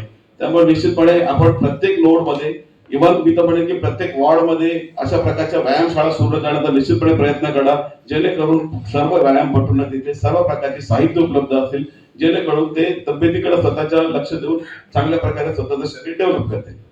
याच्यात फक्त ऍड करतो, आपल्याला कल्पना असेल एक खासगी याच्यातून सांगपाड्याला एक कुस्तीचं हे सुरू केलेलं, ते मध्ये महापालिकेने बंद केलं होतं. मला वाटतं आपले APMCचे सुरक्षा रक्षक आहेत, भास्कर ठीक आहे, त्यांनी ते सुद्धा महानगरपालिकेने बंद केलं. म्हणजे जर इथे कुस्तीसाठी जर चांगलं वातावरण असेल तर आपले कुस्तीपटू कसे तयार होतील, किंवा जे नवी मुंबईत येत आहेत, राहतात पश्चिम महाराष्ट्रातून, आपली कोल्हापूरची लोक असतील, सगळे सांगली साताऱ्याची मंडळी असतील, त्यामुळे व्यायामशाळेबरोबरच एक कुस्तीचं एक वेगळी स्वतंत्र जागा जर महापालिकेच्या माध्यमातून त्यांना सरावासाठी आणि पुढच्या त्यांच्या करिअरसाठी उपलब्ध करून दिली तर तसा आमचा मानस असणार आहे. पुढे येऊ. हो एक अच्युत पालवसर जे आपले आताच पद्मश्री झालेत, त्यांच्या माध्यमातून जे स्वतः नवी मुंबईकर आहेत, ही कायम मागणी त्यांनी जे राजकीय पक्ष आहेत, आम्ही भेटलो बोललो त्यांच्याशी की ते करत आलेले आहेत. आपल्याकडे एक आर्ट गॅलरी नावाचा प्रकार नाही. जे काय आर्ट निवडणुकीला कला दाखवतात इथले राजकीय नेते, तेवढ्याच फक्त काय जे नवी मुंबईकरांना एंटरटेनमेंट असतं. पूर्ण मुंबईत जावं लागतं, अगदी रहेजाला किंवा जेजेला जायचं आणि आपल्या चित्रांचं प्रदर्शन भरवायचं. त्यामुळे एक स्वतंत्र एक आर्ट गॅलरी, आणि नक्कीच वंदनीय बाळासाहेब ठाकरे यांच्या नावाने असेल. पुढचा मुद्दा मला वाटतं दिवांचं. लोकनेते दिवा पाटील साहेबांचा पूर्णाकृती पुतळा.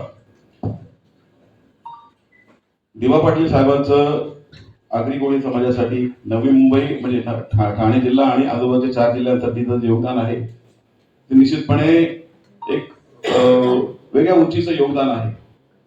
दिवा पाटलांचं नाव एअरपोर्टला जायचं चाललं होतं, पण ते होत नाहीये. भांडतात ते ज्यांची सत्ता आहे, पालिकेत त्यांची सत्ता, राज्यात त्यांची सत्ता, देशात त्यांची सत्ता, तरी ते नाव देऊ शकत नाही. आणि ते स्टेजवरून भाषण करतात की आम्ही नाव देणार, आम्ही नाव देणार. नाव दिलं जात नाहीये.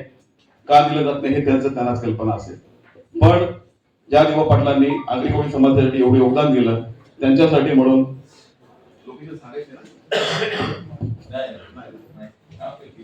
निश्चितपणे हेही लोकेशन आम्ही सांगणार नाही. समोरचा जाहीरनामा आल्यानंतर आम्ही ते लोकेशन सांगू.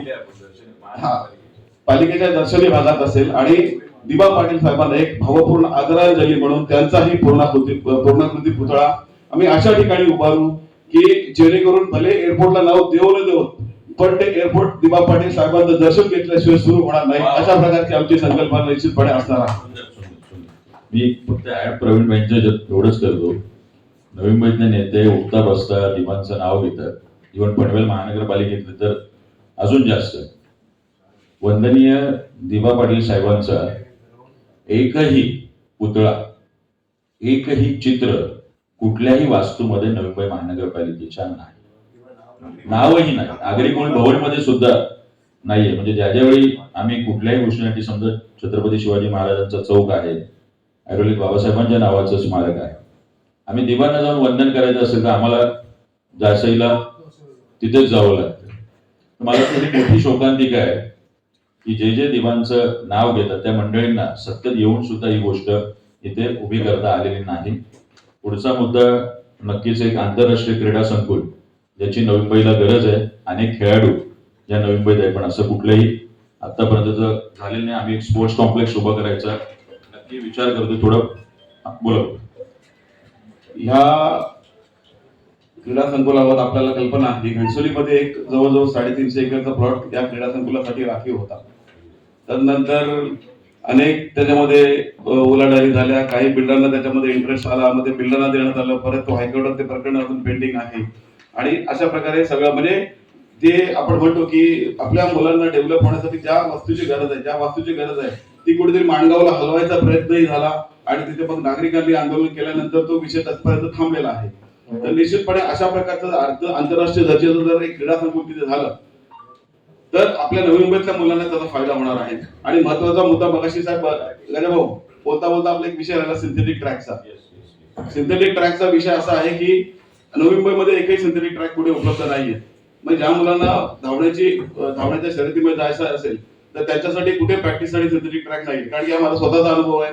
माझी मुलगी त्याच्यामध्ये असते आणि तिला मला कधी प्रॅक्टिस करायची असेल तर मला तिला एक मुंबईला किंवा मुंबईला घेऊन जावं लागतं. त्यामुळे ते सिंथेटिक ट्रॅक आपण त्याच्यामध्ये निश्चितपणे असणार आहे. आणि आंतरराष्ट्रीय दर्जाचं पूर्णपणे ते क्रीडा संकुल कसं लवकरात लवकर तयार होईल त्याच्यासाठी आम्ही निश्चितपणे प्रयत्न त्याला केला. द्रोणाचार्य रमाकांत आचरेकर हे नाव असेल.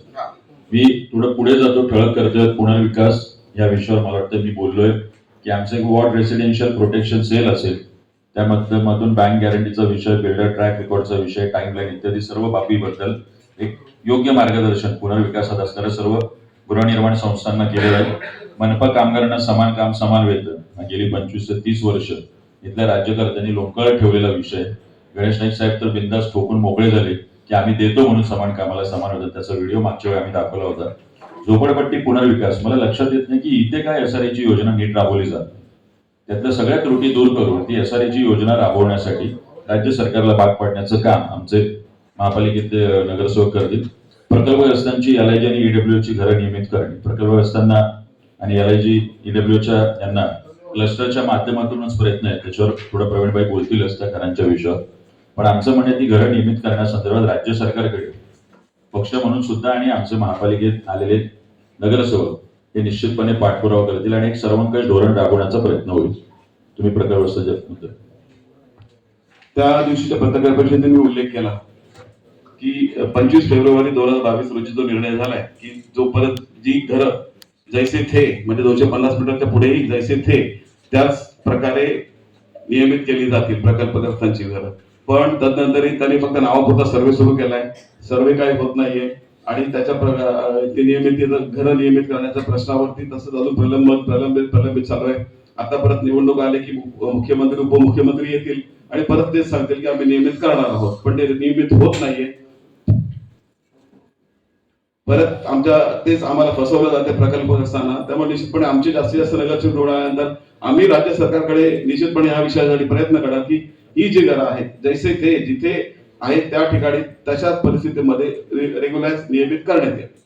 एक रोजगाराचा मुद्दा आहे. विविध माध्यमातून महापालिकेने कर्मचारी कौशल्य केंद्र उभी केली पाहिजे. ती केली जात नाही, ती करण्याचा आम्ही प्रयत्न करू. एक नवी मुंबईला एक ब्रास बँडची एक परंपरा आहे. पण ब्रास बँड असेल किंवा ढोल ताशा पथक असेल याच्यासाठी कुठलीही सराव करण्यासाठीची स्वतंत्र जागा नाही. जिथे ते सराव करतात तिथले बाजूचे रेसिडेन्शियल मध्ये राहणारी लोक रहिवाशी तक्रार करत असतात. पण या दोघांनाही एक स्वतंत्र जागा उपलब्ध करून देण्याचा आमचा प्रयत्न असणार आहे. कंडोमिनियम अंतर्गत धोरण जे आहे त्याच्यामधून जो निधी आहे तो निधी तर मनपामधूनच खर्च होईल, पण त्याचा परतावा आम्ही नागरिकांकडून वसूल करणार नाही. जो त्यांच्या GR मध्ये त्यांनी वसूल करू असं म्हटलेलं आहे. कामगारांसाठी घरकुल योजना अजूनही नवी मुंबईकरांच्या श्रमिकांना सन्मानाचं घर नाही, तो देण्याचा प्रयत्न महानगरपालिकेच्या ऐच्छिक कर्तव्य महानगरपालिका अधिनियमात आहे. तो कुठेही नवी मुंबईत झालेला नाही. तात्काळ उद्घाटन करून सुरू करू अशी खूप मोठी लिस्ट आहे. आम्ही साधारण 3-4 सांगितलं. जुईनगर येथील प्राणी रुग्णालय असेल, कोपरखंड येथील प्रवीणभाईंचे ते असेल मनपा रुग्णालय असेल, ओसी मिळालेली आहे. वाशी येथे अजूनही इंडोर खेळाची इमारत झालेली नाही. सिवूडमध्ये आताच शिंदेताईंनी सांगितलं पाळणाघर असेल. हे सर्व प्रतीक्षेत आहे. त्याचं उद्घाटन तात्काळ केलं जाईल आणि ते नवी मुंबईकरांच्या सेवेत येईल. घरांवरील मालमत्ता कर मुक्ती हा मोठा विषय आहे आणि आम्ही स्वतःही हेच म्हणतो की कुलकर्णी साहेबांनी त्यात भर टाकली होती. आता होणाऱ्या रिडेव्हलपमेंट मध्ये जी एलआयजी ईडब्ल्यूची घरं आहेत किंवा इतर जी घरं आहेत त्यांची घरांचे जे स्क्वेअर फीट आहे त्याची संख्या वाढणार आहे, पण त्यांचं राहणीमान आणि त्यांना मिळणारा निधी किंवा त्यांना मिळणारा असलेला रोजगार किंवा त्यांना मिळणारे पगार किंवा आपण सगळ्या गोष्टी म्हणून रोजंदारी ही मात्र तेवढीच राहणार आहे. त्यामुळे 500 न करता 700 चौरस फुटापर्यंत निवासी घरांवरील मालमत्ता कर हा पूर्णतः माफ करण्याचा निर्णय आमच्याकडून होईल. एक कृत्रिम सांस्कृतिक गाव, मला वाटतं प्रवीण भाई याच्यावर भर टाकतील. आपण देशात विदेशात बघत असतो की ज्या ज्या ठिकाणी आपण जातो त्या त्या ठिकाणी त्यांच्या लोकल त्यांची जी संस्कृती आहे त्याचं दर्शन घडवणारं एक सांकेतिक असं ते गाव ते बनवलं जातं.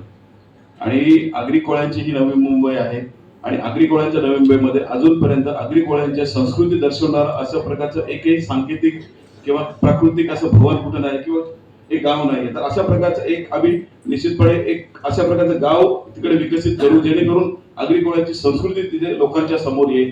कारण की आज मी तिला असं म्हटलं की आता आमच्या मुलांना आम्ही सांगतो की आमच्या जमिनी होत्या, तर त्या आमच्याकडे हसून बघतात की पप्पा तुम्ही खोटं बोलताय, इथं कधी जमीनच नव्हती. त्याच्यामुळे येणाऱ्या भावी पिढीसाठी आगरी कोळ्यांची संस्कृती काय आहे हे निश्चितपणे कळण्यासाठी त्यांना ज्ञात व्हावं म्हणून एक आगरी कोळी संस्कृतीचं एक गाव सांकेतिक गाव आम्ही विकसित करणार. कुलकर्णी साहेबांनी एक संदर्भ सांगितला कनेरी मठाचा, कोल्हापूर, त्या पद्धतीचा तो प्रयोग असेल. मला वाटतं कोस्टल रोडचा आताच काही वेळापूर्वी प्रवीणभाईंनी विषय सांगितला. परिवहनच्या याच्यात आम्ही इलेक्ट्रिक बसेसचा तर विषय आहेच, पण गर्दीच्या वेळा ओळखून फक्त महिलांकरता गुलाबी बसची सेवा, जसं आपल्या ट्रेन फक्त महिलांसाठी असतात तसं पुढे आम्ही आणखी ऍड करू शकलो नाही. एक प्रयोग केला होता NMTने वाचनालयाचा, तो फेल झाला. पण मला वाटतं लांब पल्ल्याच्या जर गाड्या असतील NMTच्या तर त्याच्यामध्ये हा प्रयोग यशस्वी होऊ शकतो. त्यामुळे आमचा प्रयत्न असणारे लांब पल्ल्याच्या सगळ्याच गाड्यांमध्ये एक 10-20 पुस्तकांचं एक छोटेखानी वाचनालय आम्ही करण्याचा प्रयत्न असेल आमचा. नवी मुंबईकरांनो, हे केवळ आश्वासन नसून हा शब्द ठाकरेंचा, हा आमचा जाहीरनामा जो अगदी परिपूर्ण जरी नसला तरी जेवढं प्रतिबिंब आम्हाला नवी मुंबईकरांचं त्यात टाकता येईल तेवढं कर्तव्यनामा तेवढं कर्तव्यनाम्यामध्ये आम्ही टाकलेलं आहे. आपल्याकडून निश्चित प्रश्न असतील त्याच्या अगोदर सूचना असतील तर नक्की आपल्याकडून काही प्रश्न असतील तर विचारावे. विरोधकांनी जे तुम्ही प्रश्न उपस्थित केले, जे विषय तुम्ही उपस्थित केले, एवढी वर्ष ज्यांनी सत्ता बोलली त्यांनी ते जुमले दिले असा तुमचा आरोप आहे. तुम्ही ही जी आश्वासन दिली हे जुमले का नसू शकतील?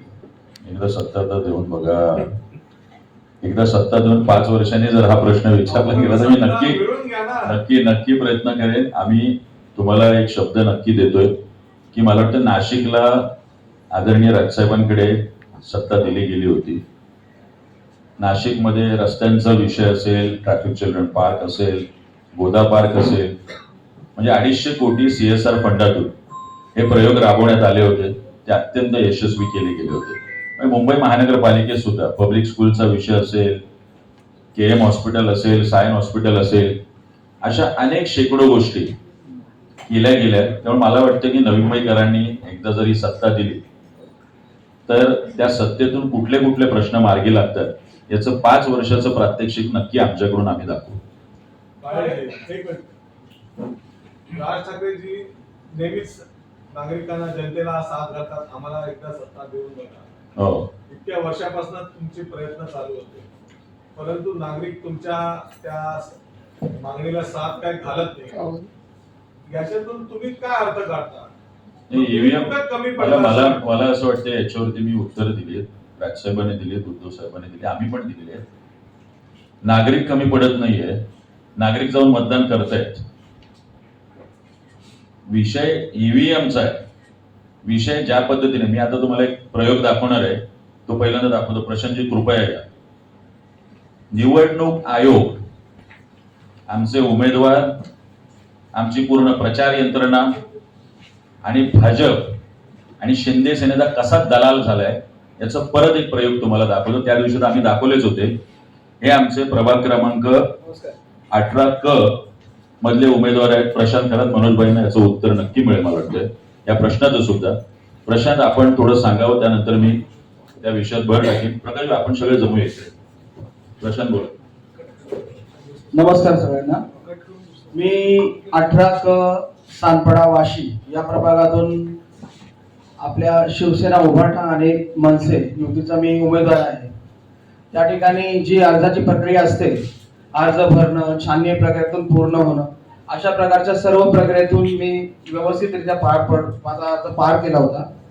परंतु त्या ठिकाणी एक उपविजेता उमेदवार आहे माझ्या विरोधात. उपविजेता म्हणजे असा आहे की घरात 4 तिकीट हवी की 3 तिकीट हवी अशी प्रकारची स्पर्धा चालू आहे सर्व ठिकाणी. त्यात तो एका मताने हरलेला उमेदवार आहे, म्हणजे त्याला घरामध्ये 3च तिकीटे मिळालेली आहे. सांगायचा उद्देश असा आहे की सर्वसामान्यांनी त्या ठिकाणी निवडणूक लढूच नाही अशा प्रकारचा जो एक घाट केला जातो, तो घाट पूर्ण होतो निवडणूक निर्णय अधिकाऱ्याकडे, जे आरो आहेत त्यांच्याकडे तो पूर्ण होतो. मी रितसर माझा अर्ज भरला होता. या सगळ्या प्रति मी आपल्या सगळ्यांना या ठिकाणी उपलब्ध करून देतो. हरकतीचा मुद्दा संपल्यानंतर मग 31 तारखेला हरकतीचा मुद्दा देखील संपलेला होता. अर्जामध्ये जे मला व्यक्ती स्वातंत्र्य होतं की त्या ठिकाणी माझं पूर्ण नाव प्रशांत दशरथ खरात आणि मला मतदान पत्रिकेवरती माझं नाव हवं आहे दशरथ प्रशांत, अशा प्रकारचा अर्ज मी भरून दिला होता, जे माझ्या व्यक्ती स्वातंत्र्याचा मला अधिकार आहे. असं असताना सुद्धा आणि छाननीची वेळ निघून गेलेली असताना सुद्धा माझं मतदार पत्रिकेवरचं नाव प्रसिद्ध 3 तारखेला झालेलं आहे. त्याच्यानंतर देखील 4 तारखेला जो आमचा विरोधी उमेदवार आहे त्याने त्यावर हरकत घेतली आणि 4 तारखेला संध्याकाळी तडकाफडकी त्यावर एकतर्फी सुनावणी होऊन त्या ठिकाणी माझं नाव बदलण्यात आलं. लक्षात ठेवा, तारीख 4 तारखेला निवडणुकीची पूर्ण प्रक्रिया छाननीची ही 31 डिसेंबरला संपलेली आहे. असे असताना सुद्धा मुळात हरकत घेणे अपेक्षित नव्हते, तरी सुद्धा त्यांनी हरकत घेतली. सर्व निवडणूक आयोगातले कर्मचारी पूर्णपणे एका पक्षातील पदाधिकारी आणि कार्यकर्त्यासारखे वागत आहेत. मला वाटतं आता त्यांना त्याचं उत्तर मिळालं असेल. काय सर पुढे सांगतील? आम्ही आयुक्तांना भेटलो, असं नाहीये की आम्ही आयुक्तांना भेटलो, आम्ही अतिरिक्त आयुक्तांना भेटलो. अतिरिक्त आयुक्त सुनील पवार म्हणजे हे तर चुकीचं आहे. कॅन्डिडेट चॉईस, त्यांनी पूर्ण कॅन्डिडेट चॉईसचं लॉगबुक बघितलं. आम्हाला त्याचा अभ्यास होतात पण स्वतः ते नाही मी ताबडतोब आज संध्याकाळी तुम्हाला सांगतो. त्याला 3 दिवस झाले. आयुक्तांनी स्वतः सांगून आमचं उलट म्हणणं आहे, त्या ज्या आरो आहेत मैथिली मॅडम प्रीती कोथळी यांना कोणाचा फोन आला? मुळात 31 तारखेनंतर कोणीही कुठल्याही अर्जाबाबतीत तशी हरकत घेत शकत नाही आणि त्याचा विचार सुद्धा नाही केला. म्हणजे अजून 3-4 दिवसांनी अजून हरकत येतील आमच्या उमेदवारांच्या बाबतीत आणि त्याचाही विचार होईल. जर कॅन्डिडेट चॉईस आहे की त्याने दशरथ प्रशांत ठेवा की फक्त प्रशांत ठेवा की फक्त खरात ठेवा आणि तुम्ही मतपत्रिका जाहीर केलेली, तर मला वाटतं मनोजभाई इतक्या मोठ्या सिस्टीमच्या विरोधात आम्ही लढतोय आणि इतक्या निरंकुश सत्तेच्या विरोधात आम्ही लढतोय. त्यामुळे यंत्रणा पूर्ण त्यांच्या बाजूने, त्याच्यातही सर्वसामान्य नवी मुंबईकरांसाठी आमची लढाई सुरू आहे. आणि या लढाईमध्ये तुम्ही पत्रकार आणि नवी मुंबईकर जर सोबत असतील तर किमान यांच्यावर अंकुश राहील, नाही तरी अनागोंदी अशीच चालू राहणार आहे. आणि शिल्पोच्या एकंदरीत आपण विवाद बघितला तर आता तुम्ही संभाजी महाराजांच्या पुतळ्यासाठी, दिवाणच्या पुतळ्यासाठी जागा तुम्ही निश्चित केली तुमच्या मनात.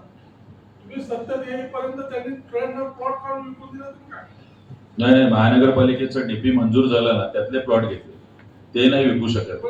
तो डीपी आहे ना, तो डीपी जो मंजूर केला राज्य सरकारने त्याचा आम्ही अभ्यास केलाय आणि त्यामुळेच त्या जागा निश्चित केल्या. असं मला वाटलं टॉस उडवा आणि इथे असायला हवा, असं काही आम्ही केलेलं नाही. जो डीपी मध्ये भूखंड आम्ही तेवढा विचार करूनच त्या जागा निवडलेल्या आहेत.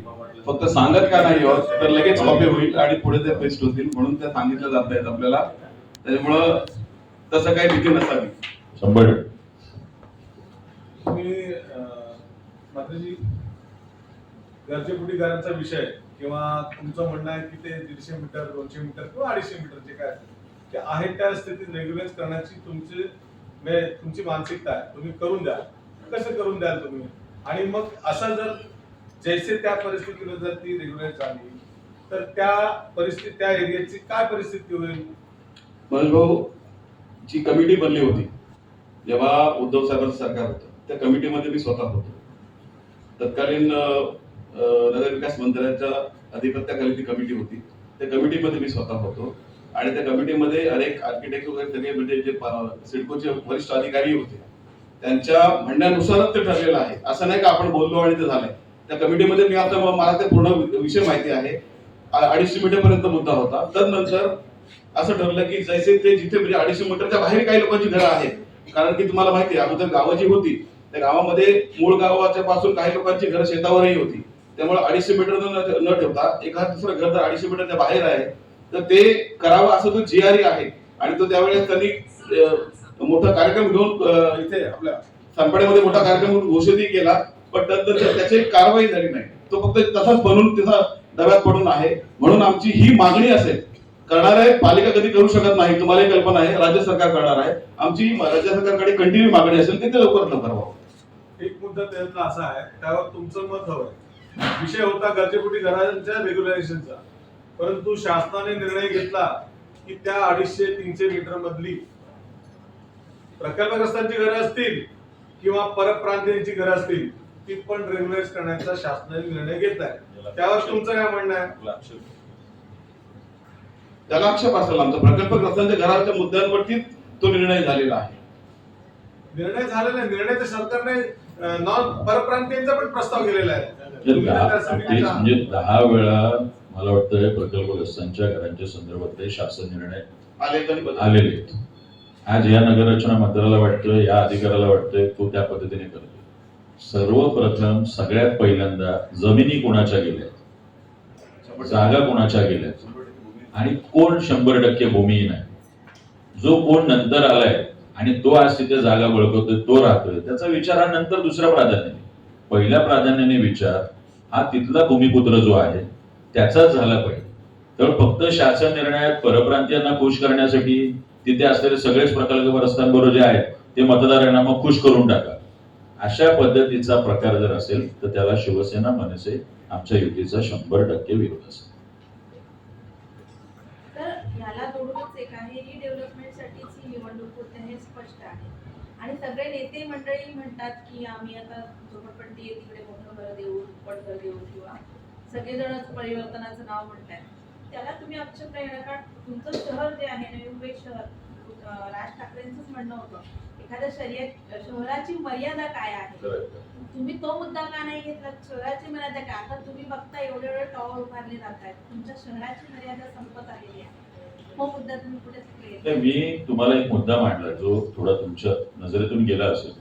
UDCPR 2020 हा जो आलेला आहे नगर रचना विभागाने, त्याच्या सगळ्यात मोठा घोळ आहे. आणि त्याच्या माध्यमातून अतिरिक्त शुल्क भरल्यानंतर जे 2.5 FSI नंतरच शहराची इतकी वाट लागणार होती, जी वाट लागल्याला सुरुवात झालेली आहे. 5 FSI, 7 FSI, 8 FSI, किती पैसे भरा, अतिरिक्त शुल्क भरा आणि FSI. MIDC मध्ये रेसिडेन्शियलला कोण परवानगी देतोय? कुठलं धोरण आहे MIDC विभागाचं जे आखलं जातंय? तिथे मोठ्या मोठ्या इमारती उभ्या केल्या जातात, त्या इमारतींचा लोड कुठे येणार आहे? नवी मुंबई शहरांवर येणार आहे. तिथे इन्फ्रास्ट्रक्चर आहे का? मलनिसारण वाहिन्या आहेत का? पाणी पुरवठा कशा पद्धतीने केला जाणार आहे? अगदी ते औरंगविरम नावाचे टॉवर उभे राहिलेत. आता रहेजाला किती एकर जागा दिली? 100 एकर. दोघं भावांनी भांडण केल्यानंतर 65 एकर एका रहेजाला, एका KL रहेज आणि एक अजून कुठला रहेज आहे तो. 100 एकरावरती तुम्ही रेसिडेन्शियल प्रोजेक्ट करणार आहात LPच्या त्या दिशेला. तो सगळा लोड येणार आहे नेरूळवरती. ऑलरेडी एअरपोर्ट झालेलं आहे. काय ट्रॅफिकची समस्या होणार आहे? म्हणजे नवी मुंबई शहर पुढच्या काही दिवसात वाहतूक कोंडीमुळे आणि ह्या मोठ्या मोठ्या टोलेजंग इमारतीमुळे संपूर्ण इन्फ्रास्ट्रक्चर वरती त्याचा लोड येणार. सीवूड लाईक प्रोजेक्ट आहे PBR 9 म्हणून, अदानी साहेबांचा प्रोजेक्ट आहे. त्याला CC कोण देतं? सिडको. नियोजनकार कोण आहे? CC कोण देण्याचा अधिकार आहे? CC हा नवी मुंबई महानगरपालिकेला. महानगरपालिका याच्यावर काय बोलत नाही. अदानी साहेबांना तर कोणीच बोलू शकत नाही. माझे चॅलेंज आहे त्या CC ला विरोध करण्याचं काम गणेश नाईक साहेबांनी आणि एकनाथ शिंदेनी करावं. चॅलेंज आहे माझं. अदानीला CC कशी दिली सिडकोने? सिडको कोणाच्या अखत्यारीत आहे? गद्दार सेनेचे सर्वोच्च प्रमुख एकनाथ शिंदे साहेब. कशी काय CC दिली तुम्ही? म्हणजे अदानीला जे वाटेल हे माझं, मग मिळालं पाहिजे. ही CC मी घेणार, मग ही मिळाली पाहिजे. महानगरपालिका फाटल, आयुक्त काही बोलत नाहीत, आयुक्त पत्र पाठवत नाहीत. असे सगळे प्रकार नवी मुंबईमध्ये सर्रास सुरू आहे, ज्याला पायबंद घालण्याचं काम शिवसेना मनसेकडून आमची युती 100% करणार आहे. घराणेशाहीचं असेल, हे असेल, सगळं जे चाललंय, म्हणजे मला तर म्हणायचं आता संदीप नाईक राष्ट्रवादीत येऊन कधी हे होतात आणि परत आता बीजेपीत जातात. कुठलं हिंदुत्व आहे भारतीय जनता पक्षाचं? थोडं संदीप नाईकांनी यावं आणि मला समजावं हिंदुत्वाबद्दल. सागर नाईकांना कुठलं हिंदुत्व कळतंय? किशोर पाटकर हे कुठल्या हिंदुत्वाबद्दल बोलणार आहेत? कुठल्या निष्ठेबद्दल ही सगळी मंडळी बोलणार आहेत? हे सगळे दलबदलोनी गद्दार, सगळे दलबदलोनी गद्दार, ज्यांना कुठलंही विजन नाही. सगळे रिडेव्हलपमेंटचे दलाल आहेत, सगळे रिडेव्हलपमेंटचे दलाल आहेत. आणि त्या पद्धतीचं काम या सगळ्या कंत्राटदार आणि दलालांकडून नवी मुंबईत सुरू आहे. खरं म्हणजे मी बघा आता हे गुजराती भाषेतलं पत्र,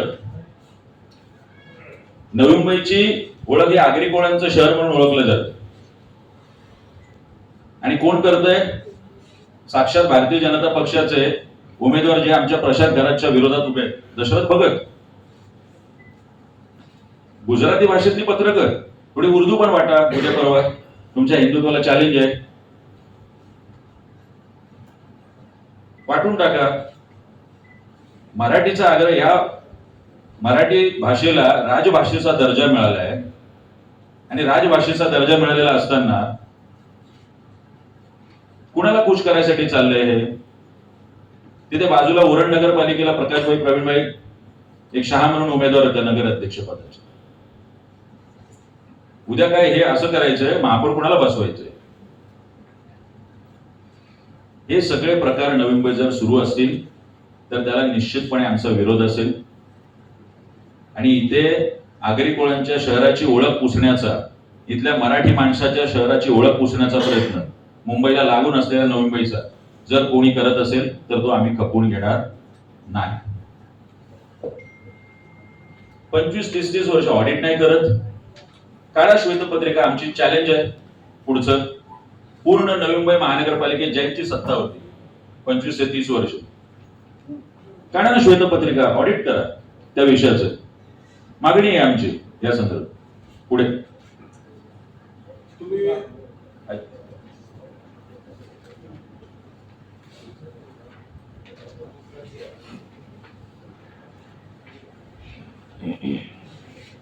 येस बोलू बोला ना. तुम्ही काही मुद्दे सांगले तर मी विषय मांडतो, त्याच्यावरती माझं म्हणणं आहे. जसं तुम्ही आरटीचा मुद्दा काढला, आरटी मध्ये शासनाकडनं जर त्या संस्थांना तो निधी येत नाही वर्षानुवर्ष किंवा आतापर्यंतचा, तर त्यांची ती संस्थांची ती एक दुखणी आहे. हो, नंतर स्कूल त्याचं उत्तर देतो मी. आम्ही हे आपले केसरकर शिक्षण मंत्री होते, आमच्याकडे सगळ्या खाजगी शाळा आल्या. खाजगी शाळांच्या मुख्याध्यापकांना घेऊन, अमित ठाकरे साहेबांना घेऊन 1800 कोटीची देणी बाकी आहे आणि त्याबद्दल आम्ही जाऊन मागणी केली. मिंदेंचे मंत्री आहे, शिक्षण मंत्री, का देत नाहीये तुम्ही या खाजगी शाळांचे? याच्यात आमची मुलं का पिसली जाणार आहेत? महानगरपालिकेचं कर्तव्य आणि काम असं आहे की जर एखाद्या मागासवर्गीय मुलाला स्कॉलरशिप आणि फी माफी आहे आणि त्या स्कॉलरशिप फी माफीचे पैसे शाळा आणि कॉलेज पाठवत नसेल तरी सुद्धा त्यांचं कर्तव्य, निर्णय काय आहे की त्या पोराचं फ्री मध्ये ऍडमिशन केलं पाहिजे, त्याला स्कॉलरशिप लागू. हा राज्य सरकार आणि यांच्यामधला समन्वय नाहीये महानगरपालिकेचा. पण याच्यामध्ये त्या मुलाने त्याच्यामुळे ऍडमिशन घ्यायचं नाही, तिथे त्या आरटी धोरणाची अंमलबजावणी. आरटी धोरण हे केंद्र सरकारचं जे राज्य सरकार राबवतं, ज्याच्यामध्ये 60-70% निधी राज्य सरकारचा, 30-40% निधी महाराष्ट्र सरकारचा असतो आणि महापालिकेकडून तो राबवून घ्यायचा असतो. तोच राबवला जात नाही. आमचं उलट खासगी संस्थांच्या बाजूने पण ते म्हणणं आहे, पण याच्यामुळे त्या गोरगरीब मुलांचं शोषण होऊ नये.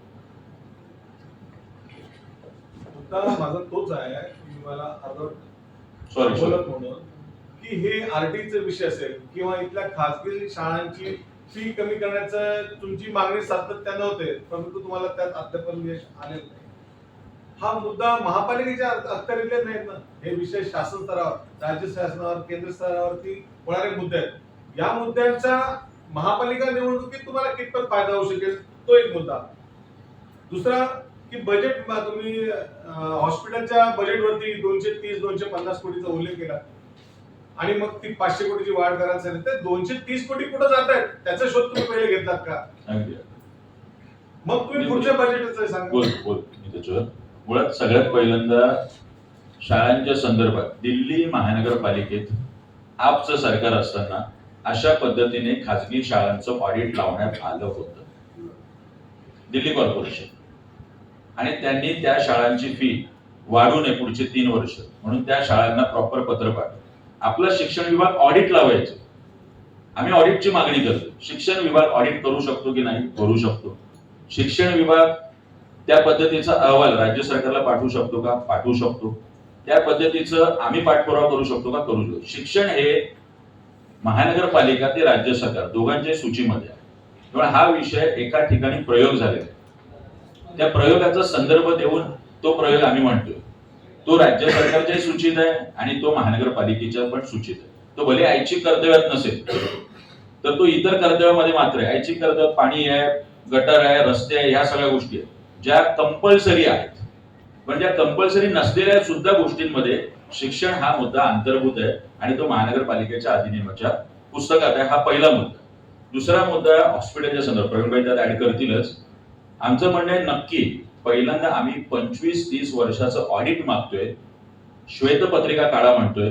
तर नुसतं आरोग्य विभागाची नाही, गार्डन विभागाची सुद्धा, मैदानाची सुद्धा, इतर सगळ्या विभागाची सुद्धा 25-30 वर्षाची श्वेतपत्रिका आणि ऑडिट झालं पाहिजे. म्हणजे त्या वेळी अगदी अभियंता विभाग असेल, गार्डन विभाग असेल, उद्योग आपलं आरोग्य विभाग असेल, शिक्षण विभाग असेल, याच्यावरती खर्च होणारं बजेट हे नेमकं कुठे जातं. आपण समजा 0 प्रिस्क्रिप्शन धोरण आहे. नवी मुंबई महानगरपालिकेच्या हॉस्पिटलचं 0 प्रिस्क्रिप्शन धोरण आहे.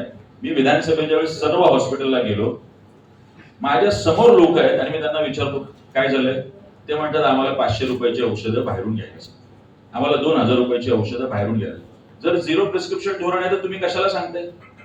म्हणजे याचा अर्थ जर महानगरपालिकेत त्या आजारासाठी येणारी औषधं ही कोण विकतंय, कोण अधिकारी ते औषधं विकताय, त्याचा साठा काट करून ठेवता आपण, किंवा ती फक्त कागदावर मागवली जातात का आणि बाहेर वेगळ्या केमिस्टकडे, खाजगी केमिस्टकडे ती विकली जातात? आमचं संपूर्ण म्हणणं आहे की याचं ऑडिट आणि श्वेतपत्रिका आम्ही सभागृहात गेलो की सगळ्यात पहिल्यांदा याचं ऑडिट मागणार आहोत. आमचे नगरसेवक मागणार, आमचे दोन्ही पक्ष मागणार. तरी प्रवीणभाई याच्यात ऍड कर. की हा जो मुद्दा आहे तुम्हाला अगोदर सांगितलं की आम्ही पूर्ण अभ्यासाअंती तो मुद्दा आपण इन्क्लूड केलेला आहे. आज मी तिला जो खर्च होतोय तो खर्च श्वेतपत्रिकेद्वारे नंतर आम्ही निश्चितपणे घेणार आहोत. त्यामुळे त्याच्यावर आज मी तिला आपला जरी कंट्रोल नसला पण त्याच्यातनं जो मुद्दा आम्ही मांडलाय की संपूर्ण नवी मुंबईतल्या लोकांना मोफत आरोग्य सेवा देण्याचा आपला प्रयत्न असेल. परत मी त्यात विचार येतो की तुम्हाला कल्पना आहे कल्याण डोंबिवली पासून, ठाण्यापासून, पनवेल पासून, सगळ्या मुंबई पासून सगळी लोक येऊन आपल्याकडे मोफत उपचार घेत आहेत. त्याच्यातला जो खर्च आपला आहे तोही मायनस, म्हणजे त्या रुग्णांना वेगळ्या प्रकारचे चार्जेस लावून आपण करायचा आपला प्रयत्न असेल आणि आपल्या रुग्णांना 100% फ्री मध्ये द्यायचा आहे. जो आता खर्च होतोय त्याच्या बाबतीतही परत तुम्हाला मी ते सांगितलं श्वेतपत्रिकेद्वारे म्हणा किंवा ऑडिटद्वारे म्हणा आपण सगळं ते घेणार. पण ह्याच्यामधला एक सगळ्यात महत्वाचा मुद्दा असा आहे की जे अगोदरचे राज्यकर्ते आहेत त्यांची मानसिकता नव्हती काहीतरी करायचं आहे. आमची मानसिकता आहे काहीतरी करून दाखवायचं आहे, म्हणून आम्ही नवी मुंबईकरांना सामोरं जातो आणि त्यांच्याकडे सत्ता मागायचा प्रयत्न आमचा चालू आहे. त्यामुळे पुढचे विषय मी काय बोलत नाही तुमच्या मानसिकतेच्या अनुषंगाने. माझा मुद्दा आहे की मुंबई शहरासाठी राजसाहेबांनी ब्लूप्रिंट तयार केली होती. नवी मुंबई शहरासाठी नवी मुंबईच्या भविष्याच्या दृष्टीने तुम्ही काही ब्लूप्रिंट तयार केली का? नसेल केली तर का नाही केली? आम्ही खरं तर अगदी खूप छोटेखानी हा आमचा आराखडा किंवा त्याला आपण कर्तव्यनामा म्हणू तो आम्ही करून ठेवलेला आहे. अनेक विषयाचं खूप सविस्तर आम्ही विचार केलाय. ही तर इथले स्थानिक आहे ही सगळी मंडळी. जर एखादा युपीएससी करणारा तरुण जर राजकारणात येतो तर तो विजन घेऊनच येत असेल प्रवीणभाईंसारखं. आम्ही इथे सगळी मंडळी जी आहोत प्रकाश अनेक वर्ष पक्षात काम करतात. या सगळ्या गोष्टी त्यांच्या समोर घडताना त्यांनी पाहिलेल्या पूर्वीपासून. मी जरी मुंबईतून नवी मुंबईत आलेलो असलो तर मी विद्यार्थी चळवळीतून आलोय. कुलकर्णी साहेब स्वतः नगरसेवक होते, त्यांनी शिवसेनेच्या पहिल्या यात काम केलेलं आहे. शिंद्रेताई असतील आमच्या, या सगळ्यांनी काम केले. आमचे विलास गोणे साहेब भारतीय विद्यार्थी सेनेपासून ज्यावेळी संजय गाडी प्रवीण झाले. आम्ही शहराबद्दलची प्रेम असणारी सगळी मंडळी आहोत. या शहराशी आमचं काही नातं आहे, या शहराने आम्हाला काही दिलेलं आहे. तर इथल्या शिक्षण आरोग्यापासून अनेक गोष्टींबद्दल आम्ही अत्यंत डिटेलिंग मध्ये 100 पानांचा सुद्धा विकास आराखडा यावेळी जाहीर करू शकलो असतो. पण मला वाटतं प्रामुख्याने काही ठळक मुद्दे आहेत, ते ठळक मुद्दे आम्ही मांडले. 40 ते 50 कोटीची शाळा बोनकडेमध्ये होते, मग ती का CSR फंडातून होत नाही? जर 250 कोटीची कामं नाशिक सारख्या शहरात CSR फंडातून केली जातात, तर नवी मुंबईमध्ये सुद्धा रिलायन्स आहे, L&T आहे, अनेक मोठ्या मोठ्या कंपन्या आहेत ज्या वंडर पार्क सारखं 40-50 कोटीत उभं राहू शकलं असतं की नाही CSR फंडातून? उभं राहत नाही. ते महानगरपालिकेतूनच पैसे खर्च करतात, कारण CSR फंडातून उभं केलं तर त्या उद्योजक आणि त्यांच्या संपूर्ण टीमचं नियंत्रण राहतं. ना अधिकाऱ्याला 2 पैसे खाता येतात, ना राजकारण्याला. तर आमचं म्हणणे, पुढे जर भविष्यात आम्हाला ठरवलं तर अनेक कोटीची कामं CSR फंडातून उभं करण्याचा प्रयत्न, जे आम्ही आता आकडेवारी सांगितली, अगदी महाराजांचा पुतळा असेल, संभाजी महाराजांचं बॉटनिकल गार्डन असेल, तुर्ब्यामध्ये जागा आहे, आम्ही अनेक वेळा गेलो, तिथे अतिक्रमण झालेलं आहे. आपलं बेलापूरला अपोलोच्या बाजूला लागून नर्सिंग कॉलेजसाठी DP मध्ये जागा आहे. ह्या गोष्टी CSR फंडातून उभ्या राहू शकतात. तो प्रयत्न आमचा असेल की जास्तीत जास्त करदात्यांचे पैसे न वापरता CSR फंडातून या गोष्टी कशा उभ्या राहतील. येस, आपल्या सगळ्यांनी भोजनाची व्यवस्था केली आहे, नक्की आस्वाद